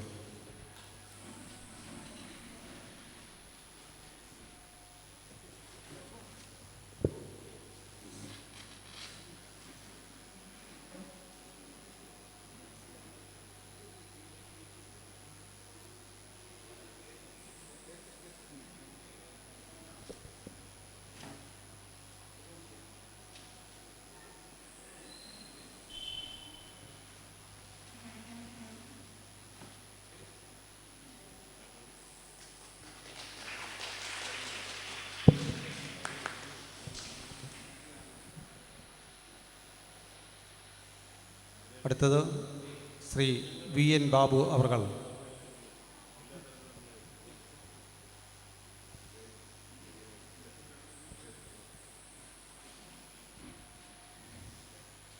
അടുത്തത് ഡോക്ടർ ജയൻ പള്ളിപ്പുറം.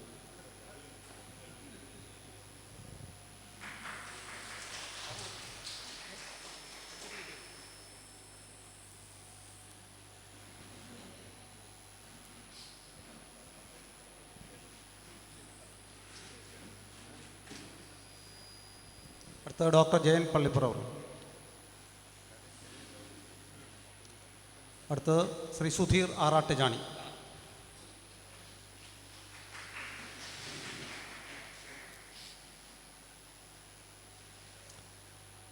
അടുത്തത് ശ്രീ എ കെ വിജയപ്പൻ നായർ കൈതവേലി.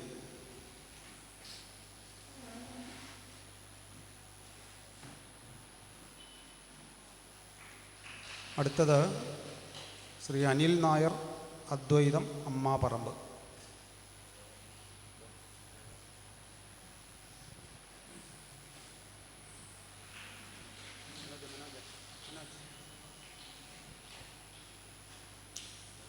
അടുത്തത് ശ്രീ മനോജ് സൗവർണിക.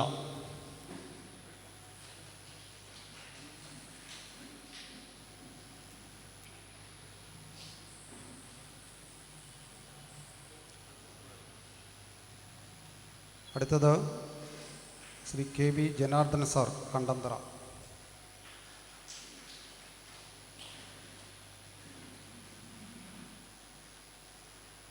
അടുത്തത് ശ്രീ പൊന്നപ്പൻ സാർ പൊന്നപ്പൻ നന്ദനം തൈക്കാട്ശി.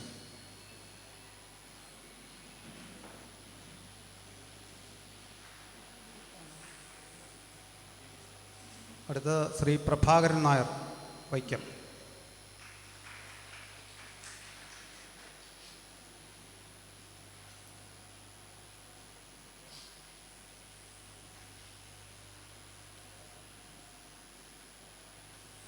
അടുത്തത്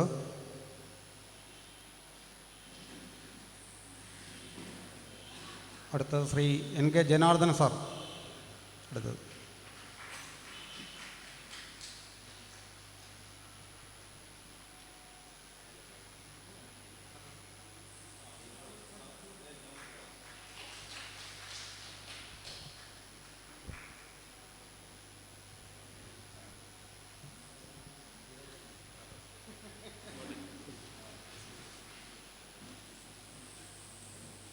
ഇനി ആശംസാ പ്രസംഗങ്ങളാണ്. അതിനുവേണ്ടി Shri K V Unnikrishnan 788 NS കരയോഗത്തിൻ്റെ പ്രസിഡന്റ് ക്ഷണിച്ചുകൊള്ളുന്നു. ആദ്യമായി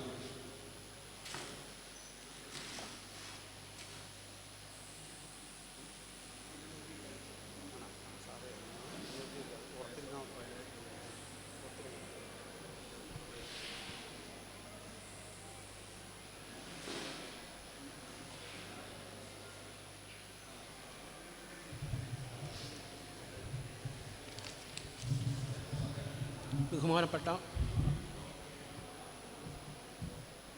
യോഗാധ്യക്ഷൻ തൈക്കാട്ടുമന ശ്രീകണ്ഠനൂരി, നമ്മുടെ ഭദ്രദീപ പ്രകാശനം നടത്തിയ Cherthala NSS union president Radhakrishnan sir, അതുകൂടാതെ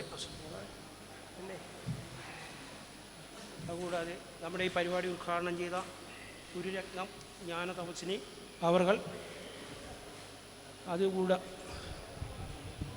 അതുകൂടാതെ ഇവിടെ എത്തിച്ചേർന്നിരിക്കുന്ന വിവിധ സാമുദായിക നേതാക്കന്മാരെ, നമ്മളുടെ ക്ഷേത്രം ദേവസ്വം മാനേജർ, ഇവിടെ എത്തിയിരിക്കുന്ന വിവിധ സമുദായ സംഘടനാ നേതാക്കന്മാരെ, ഭക്തജനങ്ങളെ, നാട്ടുകാരെ, ഗുരുജനങ്ങളെ, എല്ലാവർക്കും എൻ്റെ നമസ്കാരം. ഇവിടെ എന്നിൽ അർപ്പിച്ചിരിക്കുന്ന കർമ്മം ഈ യോഗത്തിന് ആശംസ നേരുക എന്നുള്ളതാണ്. അതിലേക്ക് ഞാൻ കടക്കുകയാണ്.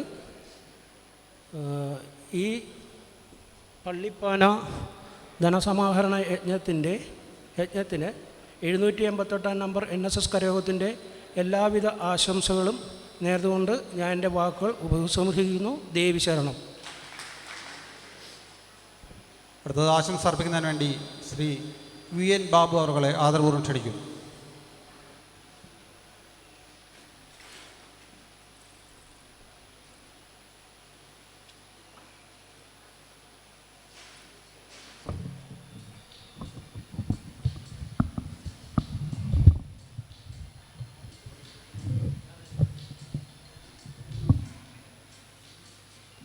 അമ്മേ ശരണം, ദേവി ശരണം. ആരാധ്യനായ ഈ ചടങ്ങിൻ്റെ അധ്യക്ഷൻ,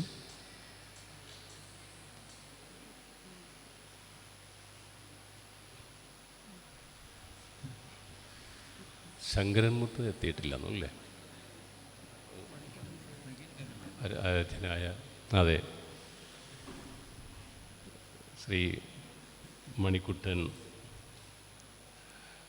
നമ്പൂരി അവർകൾ, സ്വാഗതം ആശംസിച്ച എൻ്റെ സുഹൃത്തും പ്രത്യേകിച്ച് പള്ളിപ്പാന നിർവഹണത്തിൻ്റെ ജനറൽ കൺവീനറുമായ ശ്രീ കെ സുകുമാരൻ അവർകൾ, ഭദ്രദീപ പ്രകാശനം നിർവഹിച്ച പ്രൊഫസർ എലഞ്ഞിയിൽ രാധാകൃഷ്ണൻ അവർകൾ, ഉദ്ഘാടനം നിർവഹിച്ച നമുക്കേവർക്കും പ്രിയങ്കനായ സ്വാമി ഗുരുരത്നം ജ്ഞാന തപസ്വി, ആശംസകൾ അർപ്പിക്കുവാൻ ഇവിടെ എത്തിയിട്ടുള്ള Shri K V Unnikrishnan, Shri N K Janardhanan, Shri T R Mukundan Nair, Shrimati Suchitra, Shri U R Jayachandran, doctor Jayan, Shri Dinesh Dasan, Shri G Suresh Kumar, കൃതജ്ഞത അർപ്പിക്കുവാൻ ഇവിടെ എത്തിയിട്ടുള്ള ശ്രീ അരവിന്ദാക്ഷൻ നായർ തയ്യിൽ, അതിലുപരി ഈ സാന്നിധ്യം കൊണ്ട് ഈ ചടങ്ങ് മഹനീയമാക്കിയ പ്രിയമുള്ള ഭക്തജനങ്ങളെ, തൈക്കാട്ടുശ്ശേരി ശ്രീ ഭഗവതി ദേവസ്വം ദേവീക്ഷേത്രം ഈ ചുറ്റുപാട് മാത്രമല്ല, ഈ നാട്ടിലെ മുഴുവൻ ജനങ്ങളും നെഞ്ചോട് ചേർത്ത് പിടിക്കുന്ന ദേവിയാണ്. ഈ മഹത്വം നമ്മൾ തിരിച്ചറിയുന്നത് ഈ ഉത്സവകാലങ്ങളിൽ മാത്രമല്ല, ഇവിടെ വരുന്ന ഭക്തജനങ്ങൾ അതിന് ഉദാഹരണമാണ്. ഇപ്പോൾ ക്ഷേത്ര ആചാരങ്ങളും ചടങ്ങുകളും അക്ഷരാർത്ഥത്തിൽ യഥാസമയം നിർവഹിക്കേണ്ടത് ഭക്തജനങ്ങളുടെ കടമയാണ്. ആ കടമ നിർവഹിക്കുവാൻ ഒരവസരം നിങ്ങൾക്കും എനിക്കും വന്നു ചേർന്നിരിക്കുകയാണ്. അതാണ് പള്ളിപ്പാന എന്ന ഈ മഹനീയ കർമ്മം. തീർച്ചയായും വർഷങ്ങൾക്ക് മുൻപ് ഇവിടെ നടത്തിയ ഈ ചടങ്ങ് ഇനി അതിലും ഖേമമായി നടത്തുവാൻ നമ്മളെല്ലാവരും വിചാരിച്ചാൽ നടക്കും. ഏതൊരു നാടിൻ്റെയും പ്രത്യേകിച്ച് അതിൻ്റെ ഐശ്വര്യത്തിൻ്റെ ലക്ഷണം എന്ന് പറയുന്നത് നമ്മളെല്ലാം പ്രാർത്ഥിക്കുന്ന അല്ല നമ്മളെല്ലാം ആചരിച്ചു പോരുന്ന വിശ്വാസത്തിൻ്റെ പ്രതീകങ്ങളായ ക്ഷേത്രങ്ങളാണ്. ഈ ക്ഷേത്രങ്ങളുടെ ജീർണാവസ്ഥ എപ്പോഴും നമ്മളുടെ സംസ്കാരത്തിൻ്റെയും നമ്മളുടെയൊക്കെ ജീർണാവസ്ഥയിലേക്ക് പരിണമിക്കുമെന്നാണ് നമ്മൾ കണ്ടിട്ടുള്ളത്. നമുക്ക് തിരിച്ചറിഞ്ഞാൽ നമുക്കറിയാൻ പറ്റും, ജീർണാവസ്ഥയിലുള്ള ഒരു ക്ഷേത്രത്തിന് ചുറ്റുപാടും നോക്കിയാലും നമുക്കറിയാം ആ പ്രദേശത്തിൻ്റെ പോരായ്മ. തീർച്ചയായിട്ടും നമ്മളത് തിരിച്ചറിയുകയാണ്. ഹിന്ദു സമൂഹം പ്രത്യേകിച്ച് പല നിലയിലും പല രംഗത്തും വെല്ലുവിളികൾ നേരിട്ടുകൊണ്ടിരിക്കുന്ന ഒരു സമൂഹമായി മാറിക്കൊണ്ടിരിക്കുന്നോ എന്ന് ഭയത്തോടുകൂടി തന്നെ ഞാൻ പറയട്ടെ, നമ്മളുടെ ഒത്തൊരുമ, നമ്മളുടെ കൂട്ടായ്മ, ജാതിഭേദ വ്യത്യാസമില്ലാതെയുള്ള ഹിന്ദു സമൂഹമെന്ന ഒരു കൂട്ടായ്മ മാത്രമേ നമ്മൾക്ക് കരണീയമായിട്ടുള്ളൂ, നമ്മൾ ചേർത്ത് പിടിക്കാനുള്ളൂ. നമ്മുടെ സമ്പന്നമായ ആ ഒരു രീതിയിലേക്ക്, നമ്മളെ ഉയർച്ചയിലേക്ക്, സമ്പന്നം മാത്രമല്ല സാംസ്കാരികം കൂടിയായ ഗുരുദേവൻ, അന്ന് ശ്രീനാരായണ ഗുരുദേവൻ തന്നെ പ്രതിഷ്ഠകൾ നടത്തിയിട്ടുണ്ട്. നിങ്ങൾക്കെല്ലാവർക്കും അറിയാം, 50-ലേറെ ക്ഷേത്രങ്ങൾ പ്രതിഷ്ഠ നടത്തിയിട്ടുള്ള ആളാണ് ഗുരുദേവൻ. അന്ന് ഗുരുദേവൻ മുൻപിൽ കണ്ടത്, എല്ലാവർക്കും ഉപദേശിച്ചു തന്നത് ഭക്തിയാണ്. ഈ ഭക്തിയോടൊപ്പം എന്താണ് പറഞ്ഞതെന്നറിയാമോ? ശുചിത്വം, വിദ്യാഭ്യാസം, ഇതെല്ലാത്തിൻ്റെയും പോരായ്മകൾ ആ സമൂഹത്തെ, അവശത അനുഭവിക്കുന്ന സമൂഹത്തിനെ ഏറ്റവും പിന്നോക്കാവസ്ഥയിലേക്ക് മാറുന്നു എന്ന് തിരിച്ചറിഞ്ഞുകൊണ്ടാണ് ഗുരുദേവൻ അന്ന് അതിന് ചെയ്തതെങ്കിൽ ഇന്ന് നമ്മളിതെല്ലാം തിരിച്ചറിയുന്നു എന്നുള്ളത് ഏറ്റവും സന്തോഷകരമായൊരു കാര്യമാണ്. അതിൽ പ്രാതിനിധ്യം വഹിച്ചുകൊണ്ട് ഒരാളെന്ന നിലയിൽ എൻ്റെ സുഹൃത്ത് പിന്നെ എന്താ പറയുക, ജയചന്ദ്രനുണ്ട്, ഗോപി എന്ന് ഞങ്ങൾ വിളിക്കുന്നത്, ജയചന്ദ്രൻ എത്തിയിട്ടുണ്ട്. ഞാനും ഒക്കെ ഈ ക്ഷേത്രത്തിൻ്റെ ഭാഗമായി ഈ സംസ്കാരത്തിൻ്റെയും നിങ്ങളുടെ എല്ലാവരുടെയും ഞങ്ങളെന്ന് വിളിക്കുന്ന ആ ഒരു സംസ്കാരത്തിൻ്റെ ഭാഗമായി മാറുവാൻ കഴിഞ്ഞതിലും എന്നെ ക്ഷണിച്ചതിൽ ഈ ചടങ്ങിലേക്ക് ക്ഷണിച്ച ഇതിന് ഭാരവാഹികളോട് എൻ്റെ സുഹൃത്തുക്കളൊക്കെയാണ് എല്ലാവരും, അവരോടൊക്കെ അഗൈതമായി നന്ദി രേഖപ്പെടുത്തിക്കൊണ്ടും ഈ മഹനീയ ചടങ്ങിന് ഭാഗവാക്കാകുവാൻ കഴിഞ്ഞതിൽ സന്തോഷവും ദേവിയോടുള്ള പ്രാർത്ഥനയും രേഖപ്പെടുത്തിക്കൊണ്ട് എൻ്റെ ചെറിയ വാക്ക് നിർത്തുന്നു. നന്ദി, നമസ്കാരം. അടുത്തതായി ശ്രീ NK ജനാർദ്ദനൻ സാർ ക്ഷണിച്ചോളൂ.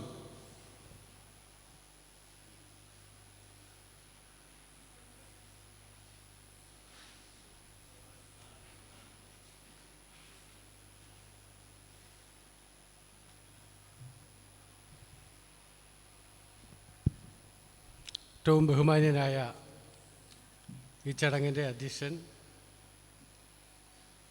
നമ്മുടെ ഈ മഹനീയ പരിപാടി ഉദ്ഘാടനം ചെയ്ത നമ്മുടെ നാടിനെ ആകെ സംസ്കരിച്ചു കൊണ്ടിരിക്കുന്ന സ്വാമി ഗുരുരത്നം ജ്ഞാനതപസ്വി, ഭദ്രദീപ പ്രകാശനം നടത്തിയ പ്രൊഫസർ ഇലഞ്ഞിയിൽ രാധാകൃഷ്ണൻ സാർ, ഈ വേദിയിലുള്ള ശ്രീ KV ഉണ്ണികൃഷ്ണൻ, ബഹുമാന്യായ ശ്രീ VN ബാബു അവർകൾ, Shri Moonnan Nair sir, UR Jayachandran, Dinesh Dasan, doctor Jayan, G Suresh Kumar, പ്രിയപ്പെട്ട ശ്രീ അരവിന്ദാക്ഷൻ നായർ, സ്വാഗതം ആശംസിച്ച ശ്രീ സുകുമാർ, ഈ സദസ്സിലുള്ള എൻ്റെ ഏറ്റവും ബഹുമാന്യനായ ഗുരുനാഥനായിട്ടുള്ള ശ്രീ രാമേന്ദ്രൻ സാർ ഉൾപ്പെടെയുള്ള മഹത് വ്യക്തികളെ, സഹോദരി സഹോദരന്മാരെ, ഇവിടെ നമ്മുടെ ഗുരുരത്നം ജ്ഞാനതപസ്വിയും തുടർന്ന് സംസാരിച്ചവരുമൊക്കെ പറഞ്ഞതിനപ്പുറത്തേക്ക് എന്തെങ്കിലും പറയാൻ പറ്റിയ ഒരു വാഗ്മിയോ അറിവുള്ള ആളോ അല്ല ഞാൻ. എങ്കിലും ഇന്നത്തെ ഈ മഹനീയമായിട്ടുള്ള ഈ ചടങ്ങിൽ പങ്കെടുക്കുവാനും അതിൽ പങ്കാളിയാകുവാനും കഴിഞ്ഞത് ജീവിതത്തിലെ ഒരു മഹാഭാഗ്യമായി കരുതുകയാണ്. നമുക്കറിയാം, ക്ഷേത്രങ്ങളെന്ന് പറഞ്ഞാൽ എന്താണെന്നും അതിൻ്റെ സങ്കല്പം എന്താണെന്നുമൊക്കെ ഇവിടെ സൂചിപ്പിച്ചു കഴിഞ്ഞു. എന്നാൽ കഴിഞ്ഞ ദിവസം വരെ ഈ പള്ളിപ്പാന എന്ന് പറയുന്നത് എന്താണ് എന്ന് പലപ്പോഴും കേട്ടിട്ടുണ്ടെങ്കിലും അതിൻ്റെ ഉള്ളിലേക്ക് ഇറങ്ങി ആഴത്തിൽ അതെന്തിനു വേണ്ടിയാണ്, എന്താണ് എന്നുള്ളതിനെ സംബന്ധിച്ചുള്ള വലിയ ജ്ഞാനമൊന്നും എനിക്ക് കിട്ടിയിരുന്നില്ല. ഇവിടെ ശ്രീ അരവിന്ദാക്ഷൻ നായർ, എൻ്റെ പ്രിയപ്പെട്ട സുഹൃത്തുക്കളായ അരവിന്ദാക്ഷൻ നായരും സുകുമാറുമൊക്കെ ഈ പരിപാടിയുമായി ബന്ധപ്പെട്ട് എന്നോട് ക്ഷണിക്കാൻ വന്നപ്പോഴാണ് ഞാൻ യഥാർത്ഥത്തിൽ ചോദിച്ചത് എന്താണ് ഇതിൻ്റെ ഐതിഹ്യം അല്ലെങ്കിൽ ഇതിൻ്റെ ചരിത്രം എന്നൊക്കെ. അപ്പോൾ അതിൽ നിന്ന് മനസ്സിലാക്കുന്നത്, ഇവിടെ നേരത്തെ സൂചിപ്പിച്ചതുപോലെ ലോകത്തിലുള്ള എല്ലാ ചരാചര വസ്തുക്കൾക്കും ചരാചരങ്ങൾക്കും നാശം സംഭവിച്ചു കൊണ്ടിരിക്കുകയാണ്. അത് കാലാകാലങ്ങളിൽ മനുഷ്യന് നാശമുണ്ടാകും, സകല വസ്തുക്കൾക്കും നാശമുണ്ടാകും. അതുപോലെ നമ്മുടെ ദേവതാ സങ്കല്പങ്ങൾക്കും ആ ചൈതന്യങ്ങൾക്കുമൊക്കെ കാലക്രമേണ ഉണ്ടാകുന്ന ആ ചൈതന്യത്തിൻ്റെ നഷ്ടം അല്ലെങ്കിൽ കുറവ് നമ്മൾ വീണ്ടെടുക്കുന്നത് സാധാരണയായി ക്ഷേത്രങ്ങളിലാണെങ്കിൽ ആ ദേവന് അല്ലെങ്കിൽ ദേവിക്ക് ആ ചൈതന്യത്തിലേക്ക് കൊടുക്കുന്ന യാഗങ്ങളിലൂടെയും യജ്ഞങ്ങളിലൂടെയും അതിനേക്കാളുപരിയായി നമ്മൾ കൊടുക്കുന്ന പ്രാർത്ഥനയിലൂടെയുമാണ്. അപ്പോൾ തീർച്ചയായും ഈ ചൈതന്യവും ഒക്കെ എന്ന് പറയുന്നത്, ഞാൻ മനസ്സിലാക്കുന്നതും ഞാൻ ചിന്തിക്കുന്നതും ഇതൊരു കൊടുക്കവാങ്ങലിൻ്റെ ഇടപാട് പോലെയാണ്. നമ്മൾ എത്ര കണ്ട് നമ്മുടെ മനസ്സുരുകി പ്രാർത്ഥിക്കുന്നുവോ ആ സമയത്ത് നമ്മളിലുള്ള ചൈതന്യം, ലക്ഷക്കണക്കിനായി വരുന്ന ഭക്തരുടെ ചൈതന്യത്തിൻ്റെ ഒരംശം ഈ ദേവീദേവന്മാരിലേക്ക് നമ്മൾ അർപ്പിക്കപ്പെടുകയാണ്. അങ്ങനെയാണ് നഷ്ടമായിക്കൊണ്ടിരിക്കുന്ന ഈ ചൈതന്യത്തെ നമുക്ക് വീണ്ടെടുക്കാൻ കഴിയുന്നത്. കൂടുതൽ കൊടുക്കും തോറും നമുക്ക് തിരിച്ച് കൂടുതൽ കിട്ടുന്ന ഒരു സാഹചര്യമാണ്. അപ്പോൾ തീർച്ചയായും ഇത്തരം യജ്ഞങ്ങളാകട്ടെ, യാഗങ്ങളാകട്ടെ, അല്ലെങ്കിൽ ഇത്തരം ചടങ്ങുകളാകട്ടെ, ഇതെല്ലാം നമ്മുടെ ദേവൻ്റെ അല്ലെങ്കിൽ ദേവിയുടെ ചൈതന്യം വീണ്ടെടുക്കുന്നതിനും ആ ചൈതന്യം വീണ്ടെടുക്കുന്നതിലൂടെ നമ്മുടെ നാടിൻ്റെ ചൈതന്യമാണ് വീണ്ടെടുക്കുന്നത്. നമ്മൾ ഓരോ വ്യക്തികളുടെയും ഓരോ കുടുംബങ്ങളുടെയും അതുപോലെ തന്നെ ആ നാടിൻ്റെ ചൈതന്യവും കൂടിയാണ് നമുക്കിതിലൂടെ വീണ്ടെടുക്കാൻ കഴിയുന്നത്. അതുകൊണ്ട് എനിക്ക് പറയുവാനുള്ളത്, ഇത്തരം സന്ദർഭങ്ങളിൽ എല്ലാ ഭക്തജനങ്ങളും ഉള്ളുരുകി മനസ്സറിഞ്ഞ് ഇതിനോട് ചേർന്ന് നിന്നുകൊണ്ട് നമ്മളാൽ കഴിയുന്ന പ്രാർത്ഥനയും അതുപോലെ അർപ്പണവും നടത്തി ഇതിന് വേണ്ട എല്ലാ സഹായ സഹകരണങ്ങളും നൽകണമെന്നുള്ളതാണ് എൻ്റെ എളിയ അഭ്യർത്ഥന. തീർച്ചയായും ഞാൻ പ്രതിനിധാനം ചെയ്യുന്ന പ്രസ്ഥാനവും വ്യക്തിപരമായി ഞാനും എന്നാൽ കഴിയുന്ന രീതിയിലുള്ള സഹായങ്ങളും സഹകരണങ്ങളും ഉണ്ടാകുമെന്ന് വാഗ്ദാനം ചെയ്തുകൊണ്ട് ഈ ദേവീനാമത്തിൽ ഒരിക്കൽ കൂടി എന്നെ ശ്രമിച്ച നിങ്ങൾക്കേവർക്കും നന്ദി അർപ്പിച്ചുകൊണ്ട് ഈ ചടങ്ങിലേക്ക് എന്നെ ക്ഷണിച്ച നമ്മുടെ ദേവസ്വത്തിൻ്റെ ഭാരവാഹികളോട് തീർത്താൽ തീരാത്ത കടപ്പാടും നന്ദിയും അറിയിച്ചുകൊണ്ട് ഞാൻ എൻ്റെ വാക്കുകൾ നിർത്തുന്നു. എല്ലാവർക്കും നന്മ മാത്രമുണ്ടാകട്ടെ എന്ന് പ്രാർത്ഥിക്കുന്നു. അടുത്തതായി ശ്രീ TR മൂന്നൻ നായർ സാർ ക്ഷണിച്ചോളൂ.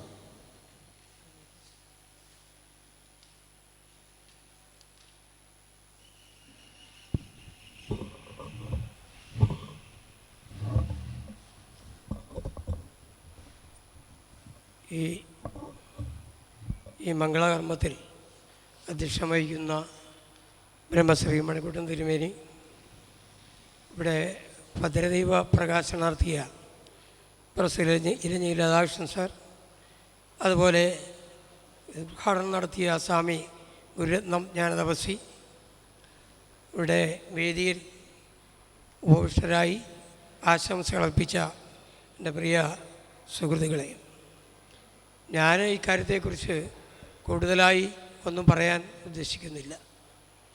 ഇവിടെ ഇതിൻ്റെ പ്രാധാന്യവും അതിൻ്റെ ഐതിഹ്യവും ദൈവികമായ അതിൻ്റെ പ്രത്യേകതകളുമെല്ലാം എനിക്ക് മുമ്പ് പറഞ്ഞവരെല്ലാം നമ്മളോട് പറഞ്ഞു കഴിഞ്ഞു. അതിൽ കൂടുതൽ ഒരു കാര്യം പറയാൻ ഞാനും ആഗ്രഹിക്കുന്നില്ല. ഈ പള്ളിപ്പാന എന്നുള്ള ഒരു മഹായജ്ഞം എന്ന് വേണമെങ്കിൽ പറയാം. അത് അതിൻ്റെ എല്ലാ ആർഭാടങ്ങളോടും ഭക്തിയോടും കൂടി പൂർത്തീകരണം നടക്കട്ടെ എന്ന് പ്രാർത്ഥിക്കുന്നതോടൊപ്പം തന്നെ ഈ കാര്യത്തിൽ നമ്മുടെ ദേവിയുടെ എല്ലാ മംഗള ഐശ്വര്യങ്ങളും ചൊരിയട്ടെ എന്ന് ആശംസിച്ചുകൊണ്ട് ഞാൻ എൻ്റെ വാക്കുകൾ ഉപസംഹരിക്കുന്നതോടൊപ്പം തന്നെ 790 NSS കരയോഗത്തിൻ്റെ എല്ലാ സഹായ സഹകരണങ്ങളും ഇതിൻ്റെ തുടർന്നുള്ള പ്രവർത്തനത്തിൽ ഉണ്ടാകുമെന്ന് ഉറപ്പ് നൽകിക്കൊണ്ട് ഞാൻ എൻ്റെ വാക്കുകൾ അവസാനിക്കുന്നു. നന്ദി, നമസ്കാരം. അടുത്തതായി ശ്രീ UR ജയചന്ദ്രൻ ക്ഷണിച്ചോളൂ.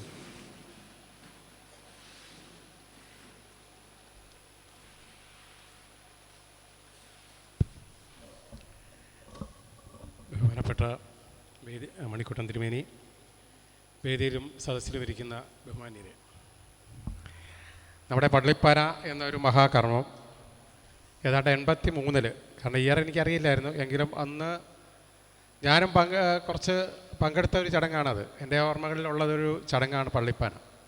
അന്ന് ഈ ചടങ്ങിൻ്റെ അവസാനം ആ ഒരു പൊട്ടുലക്ഷ്മി എന്ന് പറഞ്ഞൊരു അമ്മച്ചി ഒരു വലിയൊരു പാത്രത്തിൽ ഭസ്മയിട്ടിട്ട് അതിലടുത്ത് കർപ്പൂരം കത്തിച്ച് ഇങ്ങനെ ഒരു പാട്ടൊക്കെ പാടി ഇങ്ങനെ ആടി തുള്ളണ ഒരു ചടങ്ങൊക്കെ ഞാൻ കണ്ടിട്ടുണ്ട്. എൻ്റെ മനസ്സിലൊരു പള്ളിപ്പാന എന്നൊരു ചടങ്ങ് ഇന്ന് അതാണ്. ആ ചടങ്ങിലന്ന് ഞാനും പങ്കെടുക്കുകയുണ്ടായി. അന്ന് അത് വളരെ ദിവസങ്ങളോളം ഉണ്ടായിരുന്നു. ഒരു കോഴിയെ കുഴിച്ചിട്ട് എന്നിട്ട് വെള്ളം കൊടുക്കുക, അങ്ങനെ അതൊക്കെ ചടങ്ങുകളുണ്ടായിരുന്നു. ഇപ്രാവശ്യം നമുക്കതിൻ്റെ വിശദമായ കാര്യങ്ങൾ എനിക്കറിയില്ല. എന്നാൽ പോലും ആ ചടങ്ങിലേക്ക് ഏതാണ്ട് നമുക്ക് ആ ഒരു വലിയൊരു ചടങ്ങിലേക്ക് നമുക്കെല്ലാവർക്കും ഒത്തൊരുമിച്ച് പ്രവർത്തിക്കാം. അതോടൊപ്പം തന്നെ ഞാൻ അറിയാതെയോ അതിനോടൊപ്പം തന്നെ നമ്മുടെ ഈ അടുത്ത ക്ഷേത്രത്തിലും ഒരു ചടങ്ങ് ആ സമയത്ത് തന്നെ നടക്കുകയാണ്.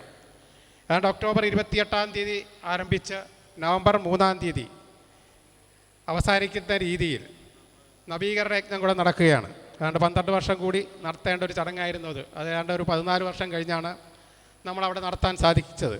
അപ്പോൾ അതിനും ഡേറ്റ് ഫിക്സ് ചെയ്ത് പോയി. അതുകൊണ്ട് ആ ഡേറ്റ് മാറ്റാൻ പറ്റത്തില്ല. ഈ വലിയൊരു ചടങ്ങിനോടൊപ്പം ഏതാണ്ട് ഈ ചടങ്ങ് ചെറിയൊരു ചടങ്ങ് കൂടെ അതിനോടൊപ്പം വരികയാണ്. അപ്പോൾ ഏതാണ്ട് ഒക്ടോബർ 28 മുതൽ നവംബർ ഒരു 17 ദിവസത്തോളം 17 ദിവസത്തോളം നമ്മുടെ തൈക്കാശ്ശേരി ഒരു ഭക്തി നിർഭരമായ അന്തരീക്ഷത്തിലേക്ക് മാറേണ്ട രീതിയിലാണ്. അത് നമ്മൾ ഭഗവാന്റെ ഒരു നിയോഗമായിരിക്കാം രണ്ടും കൂടെ ഒരുമിച്ച് വന്നത്. അതിലേക്ക് നമ്മുടെ എല്ലാവരുടെയും നിങ്ങളുടെയും സഹായങ്ങളും അതോടൊപ്പം തന്നെ ഈ ഒരു മഹത്തായ ചടങ്ങിലേക്ക് ഞാനും എൻ്റെ ആ പ്രതിനിധീകരിക്കുന്ന സമുദായത്തിന് ഞാൻ തന്നെ ഒരു സർക്കുലർ കൊടുക്കും, എല്ലാ യോഗങ്ങളിലും സംസാരിക്കും. അതിൻ്റെ എല്ലാവിധ സഹായങ്ങളും ഉണ്ടാകുമെന്ന് അഭ്യർത്ഥിച്ചുകൊണ്ടും ആ ഒരു നവീകരണ യജ്ഞത്തിലേക്ക് നിങ്ങളെ എല്ലാവരെയും ക്ഷണിച്ചുകൊണ്ടും ഞാൻ എൻ്റെ വാക്കുകൾ ഉപസംഹരിക്കുന്നു. നന്ദി, നമസ്കാരം. അടുത്തത് ശ്രീ ദിനേഷ് ദാസ്.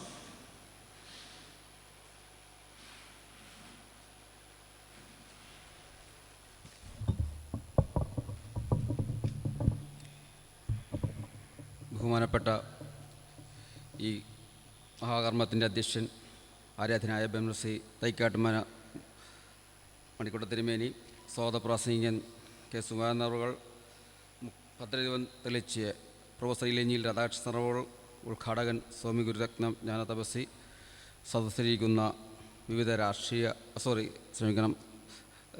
വിവിധ ദേവസ്വം സാമുദായിക നേതാക്കന്മാരെ, നമ്മുടെ ഈ കരയുടെ ഏറ്റവും ചൈതന്യം തുളുമ്പുന്ന പുന്നക്കീഴ് ഭഗവതിയുടെയും അതേപോലെ തന്നെ കോതശിവം ക്ഷേത്രം ശിവഭഗവാന്റെ സന്നിധിയായ തൈക്കാട്ടുശ്ശേരിയിൽ നടത്തുന്ന ജ്ഞാനപാന ദക്ഷാർച്ചന, ഇതിൻ്റെ സമാഹരണവുമായി ബന്ധപ്പെട്ടിട്ടാണ് നമ്മൾ ഈ യോഗം ഇവിടെ കൂടിയിരിക്കുന്നത്. എനിക്കിതിനോട് പറയാനുള്ള കാര്യം, നമ്മൾ ഈ ഇങ്ങനെയുള്ള ഈ യോഗങ്ങൾ നടത്തുമ്പോൾ ധനസമാഹരണത്തിന് വേണ്ടി മാത്രമായിട്ട് ഇത് അവസാനിക്കരുത്. ഏത് ദേവസ്വമായാലും ഇതേപോലെ മുഴുവൻ സമുദായ സംഘടനകളെയും ഉൾപ്പെടുത്തിക്കൊണ്ട് തന്നെ മുന്നോട്ടുള്ള പ്രവർത്തനം നടക്കണം. ഞാൻ ഇവിടെ എത്തിയിരിക്കുന്ന ധീവര സമുദായത്തിൻ്റെ പ്രതിനിധിയായിട്ടാണ്. ഇത് 40 വർഷത്തിന് മേലായി നിലച്ചുപോയ ഒരു ചടങ്ങാണ് ഇത്. ഇതേപോലെ ഞങ്ങളെ പ്രതികരിച്ചുകൊണ്ട് മുടങ്ങിക്കിടക്കുന്ന ഒരു സംഭവമുണ്ട്. അതും ഈ ദേവസ്വം മാനേജർ മുൻകൈയെടുത്തുകൊണ്ട് തുടർന്നു പോകാനുള്ള എല്ലാ സാഹചര്യവും ഉണ്ടാക്കി തരണം. ഞങ്ങളുടെ അവകാശമായിട്ട് കൊണ്ടു നടന്നിരുന്ന കുടിമേർ യാത്രയാണ്. അത് മുടങ്ങിയിട്ട് വർഷം കുറേയായി. അത് ചില സാങ്കേതിക തകരാറ് മാത്രമാണത്. അത് സംസാരിച്ച് തീർക്കാവുന്ന പ്രശ്നമേ ഉള്ളൂ. അപ്പോൾ ഇങ്ങനെ മുടങ്ങി കിടക്കുന്ന പല കാര്യങ്ങളും ചെയ്യാൻ മുന്നോട്ട് വരുന്ന ഈ ദേവസ്വം കമ്മിറ്റിക്ക് പ്രത്യേകമായ അഭിപ്രായങ്ങൾ അർപ്പിക്കുകയാണ്. ഇതിൽ ധനസമാഹരണത്തിന് ചെയ്യാൻ പറ്റുന്ന കാര്യങ്ങൾ ഞാനും അതേപോലെ എൻ്റെ സമുദായവും ചെയ്യാം എന്ന് മാത്രം പറഞ്ഞുകൊണ്ട് ഇതിനെല്ലാവിധ സഹായം അഭ്യർത്ഥിച്ചുകൊണ്ട് നിർത്തുന്നു. നന്ദി, നമസ്കാരം. ചടങ്ങിന് ആശംസ അർപ്പിക്കുന്നതിന് വേണ്ടി ഡോക്ടർ ജയൻ സാറിന് ക്ഷണിച്ചു.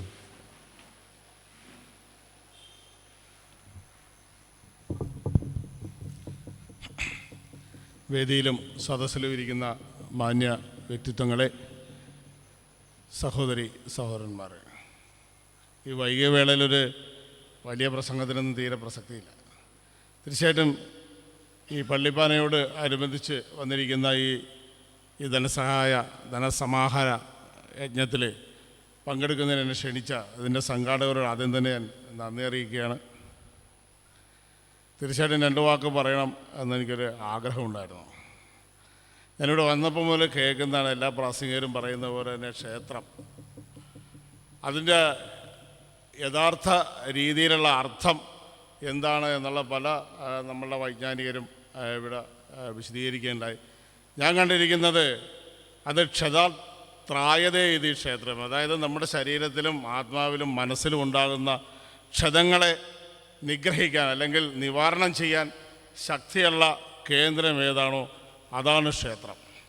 അതായത് ശരീരത്തിലുണ്ടാകുന്ന മുറിവുകളേക്കാൾ കൂടുതൽ ഇന്ന് നമ്മൾ അനുഭവിക്കുന്നത് മനസ്സിൻ്റെയും ആത്മാവിൻ്റെയും അല്ലെങ്കിൽ ആത്മീയ വേദനയുടെയുമൊക്കെ ബുദ്ധിമുട്ടുകളാണ്. അതിന് പരിഹാരം കാണാൻ വേണ്ടി നമ്മളുടെ പഴയ ആചാര്യന്മാരും നമ്മളുടെ പൂർവികരുമെല്ലാം ആ പ്രപഞ്ച ചൈതന്യത്തെ സാംശീകരിച്ച് നമ്മളുടെ ഓരോ മേഖലകളിലും ക്ഷേത്രമായിട്ട് നമ്മുടെ മുമ്പിൽ നൽകിയിരിക്കുകയാണ്. ഇവിടെ നൽകുന്ന ഉപാസനകളും ഇവിടെ നൽകുന്ന പൂജകളും ഇവിടെ നൽകുന്ന സത്സംഗങ്ങളും ഇതുപോലെയുള്ള പള്ളിപ്പാനകളുമൊക്കെയാണ് ഈ ക്ഷേത്രത്തിനും അതിനുള്ളിലിരിക്കുന്ന ദേവിക്കും ദേവനുമൊക്കെ ചൈതന്യം നൽകുന്നത്. അത്തരം ചൈതന്യവത്തായ ഈ പള്ളിപ്പാന യജ്ഞം അതിൻ്റെ പൂർണ്ണമായ പരിസമാപ്തിയിലെത്തട്ടെ എന്ന് ആശംസിച്ചുകൊണ്ട് ഞാൻ നിർത്തുന്നു. നമസ്കാരം.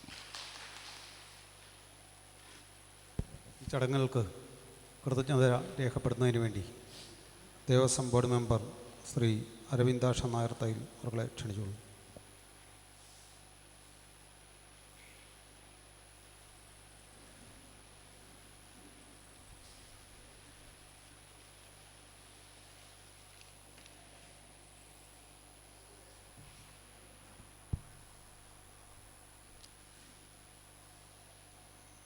സദസ്സിലും വേദിയിലും ഇരിക്കുന്ന എല്ലാവർക്കും നമസ്കാരം. നമ്മുടെ ചടങ്ങ് കൃത്യം 11 മണിക്ക് ആരംഭിച്ചു എങ്കിൽ തന്നെയും വളരെ സ്വാമിയുടെ പ്രസംഗമൊക്കെ അധികം നീണ്ടുപോയി. അതുകൊണ്ട് എല്ലാവരും സ്വാമിയുടെ പ്രസംഗത്തോടുകൂടി നമ്മൾ സ്റ്റേജിൽ നിന്ന് പോവുകയുണ്ടായെങ്കിലും നല്ലൊരു ചടങ്ങാണ് നമ്മൾ ഇന്നിവിടെ ആരംഭം കുറിച്ചത്.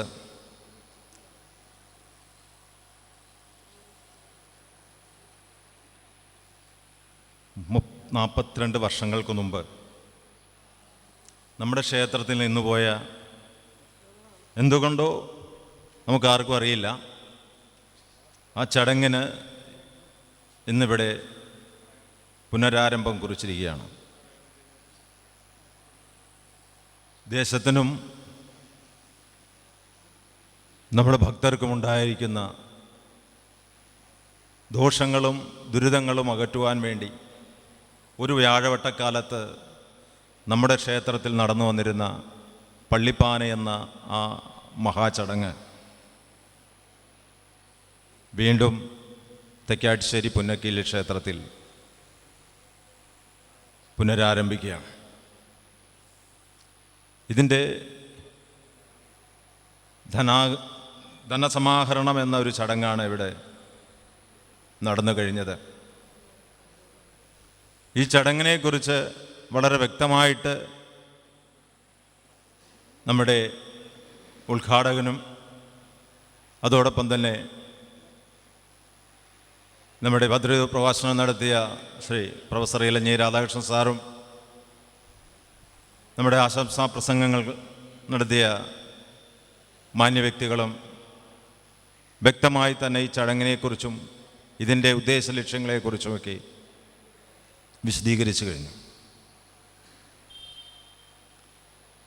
എന്തുകൊണ്ടും നമ്മുടെ ക്ഷേത്രത്തിൽ നടത്തേണ്ട ഒരു അനിവാര്യമായൊരു ചടങ്ങാണ് എന്ന് നമുക്കെല്ലാവർക്കും ബോധ്യം വന്നു കഴിഞ്ഞു. ഇതിൻ്റെ ധനം എങ്ങനെ സമാഹരിക്കണം എന്നും ഉദ്ഘാടനം ചെയ്ത സ്വാമി ഗുരുരത്നം ജ്ഞാനതപസി വിശദീകരിച്ചു കഴിഞ്ഞു. ഒരു സമൂഹം ഒറ്റക്കെട്ടായി നിന്നാൽ ഏത് കാര്യവും നമുക്ക് നേടിയെടുക്കാൻ സാധിക്കും എന്നുള്ളതിൻ്റെ മകുട ഉദാഹരണമാണ് ഇന്ന് ഈ ക്ഷേത്രത്തിൻ്റെ വളർച്ച തന്നെ. ആ ഒരു കാലഘട്ടത്തിൽ നിന്ന്, പഴയൊരു കാലഘട്ടത്തിൽ നിന്ന് നമ്മുടെ ഈ ക്ഷേത്രം ഇന്ന് ഈ നിലയിലേക്ക് എത്തിയിട്ടുണ്ടെങ്കിൽ അതിൽ നമ്മുടെ പൂർവികരുടെ ശക്തി പ്രയത്നവും ഭഗവതിയുടെ ചൈതന്യവും കൊണ്ട് മാത്രമാണ്. ആ ഗ്രാമദേവതയ്ക്ക് ആ അനുഗ്രഹ കലകൾ വർദ്ധിപ്പിക്കുന്നതിന് വേണ്ടി ഗ്രാമത്തിൻ്റെ ദോഷങ്ങൾ അകറ്റുവാനും കൂടിയാണ് പള്ളിപ്പാന എന്ന ഈ മഹാകർമ്മം ഇവിടെ നടത്തുവാൻ ബോർഡ് തീരുമാനിച്ചത്. അതിനോടെല്ലാ 3 കരയോഗങ്ങളും പൂർണ്ണമായി സഹകരിക്കുകയും ഒന്നടങ്കം അത് ഏറ്റെടുക്കുവാൻ തയ്യാറായി. ഇപ്പോൾ ഇതാ ഈ ഗ്രാമം മുഴുവൻ ജാതി മത വ്യത്യാസം കൂടാതെ ഈ ചടങ്ങ് നടത്തണം എന്നുള്ള ഒരു ഉറച്ച മനസ്സോടുകൂടിയാണ് ഇന്നിവിടെ ഈ വേദിയിൽ പ്രസംഗിച്ചവരും ഈ സദസ്സിൽ ഇരിക്കുന്നവരുടെയൊക്കെ തീരുമാനം. അതങ്ങനെ തന്നെയാകണം. വളരെ സാമ്പത്തികമായി വളരെ ചെലവ് വരുന്നൊരു ചടങ്ങാണ് പള്ളിപ്പാന എന്ന മഹാകർമ്മം. ആ കർമ്മം വിജയിക്കണമെങ്കിൽ ഇവിടെ ജാതിയോ മതമോ ഒന്നും നോക്കിയിട്ട് സാധിക്കുകയില്ല. എല്ലാവരുടെയും സഹായവും സഹകരണം കൊണ്ട് മാത്രമേ ഈ മഹത് കർമ്മം വിജയിപ്പിക്കുവാൻ സാധിക്കൂ. ക്ഷേത്രത്തിൽ കുടികൊള്ളുന്ന ഭഗവാന് അല്ലെങ്കിൽ ദേവിക്ക് അവിടെ ജാതിയില്ല, മതമില്ല. അവിടെ അവരുടെ മുമ്പിൽ എല്ലാവരും ഭക്തരാണ്.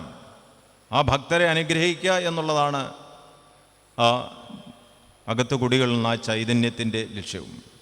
ആ ചൈതന്യം വർദ്ധിപ്പിക്കുവാൻ വേണ്ടി നടത്തുന്ന ഇത്തരം മഹത് കർമ്മങ്ങൾ നമ്മളെല്ലാവരും പങ്കാളികളാകണം.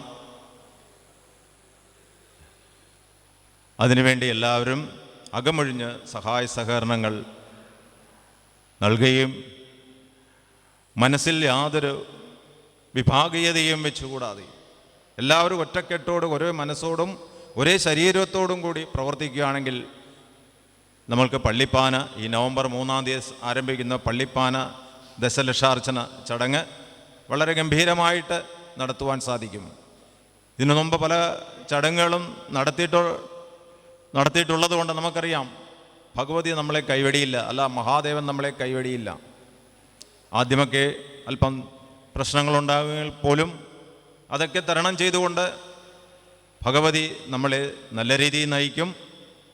അതിൻ്റെ ഐശ്വര്യം ഈ ഗ്രാമത്തിനും ഉണ്ടാകട്ടെ എന്ന് ഞാൻ ഈ അവസരത്തിൽ പ്രാർത്ഥിക്കുകയാണ്. ഞാൻ എൻ്റെ കർത്തവ്യത്തിലേക്ക് കടക്കുകയാണ്. അധ്യക്ഷസ്ഥാനം അലങ്കരിച്ച നമ്മുടെ മോനോട്ട് മനയ്ക്കൽ മണിക്കുട്ടൻ തിരുമേനി എൻ്റെ പേരിലും ദേവസ്വത്തിൻ്റെ പേരിലുമുള്ള ഞാൻ നന്ദി ഈ അവസരത്തിൽ അറിയിക്കാം.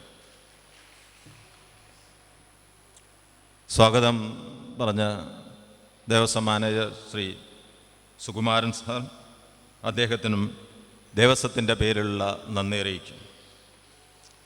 ഭദ്രവ് പ്രകാശനം നടത്തിയ പ്രൊഫസർ ഇലഞ്ഞിയിൽ രാധാകൃഷ്ണൻ, അദ്ദേഹം ചേർത്തല താലൂക്ക് NSS യൂണിയൻ്റെ പ്രസിഡൻറ്റും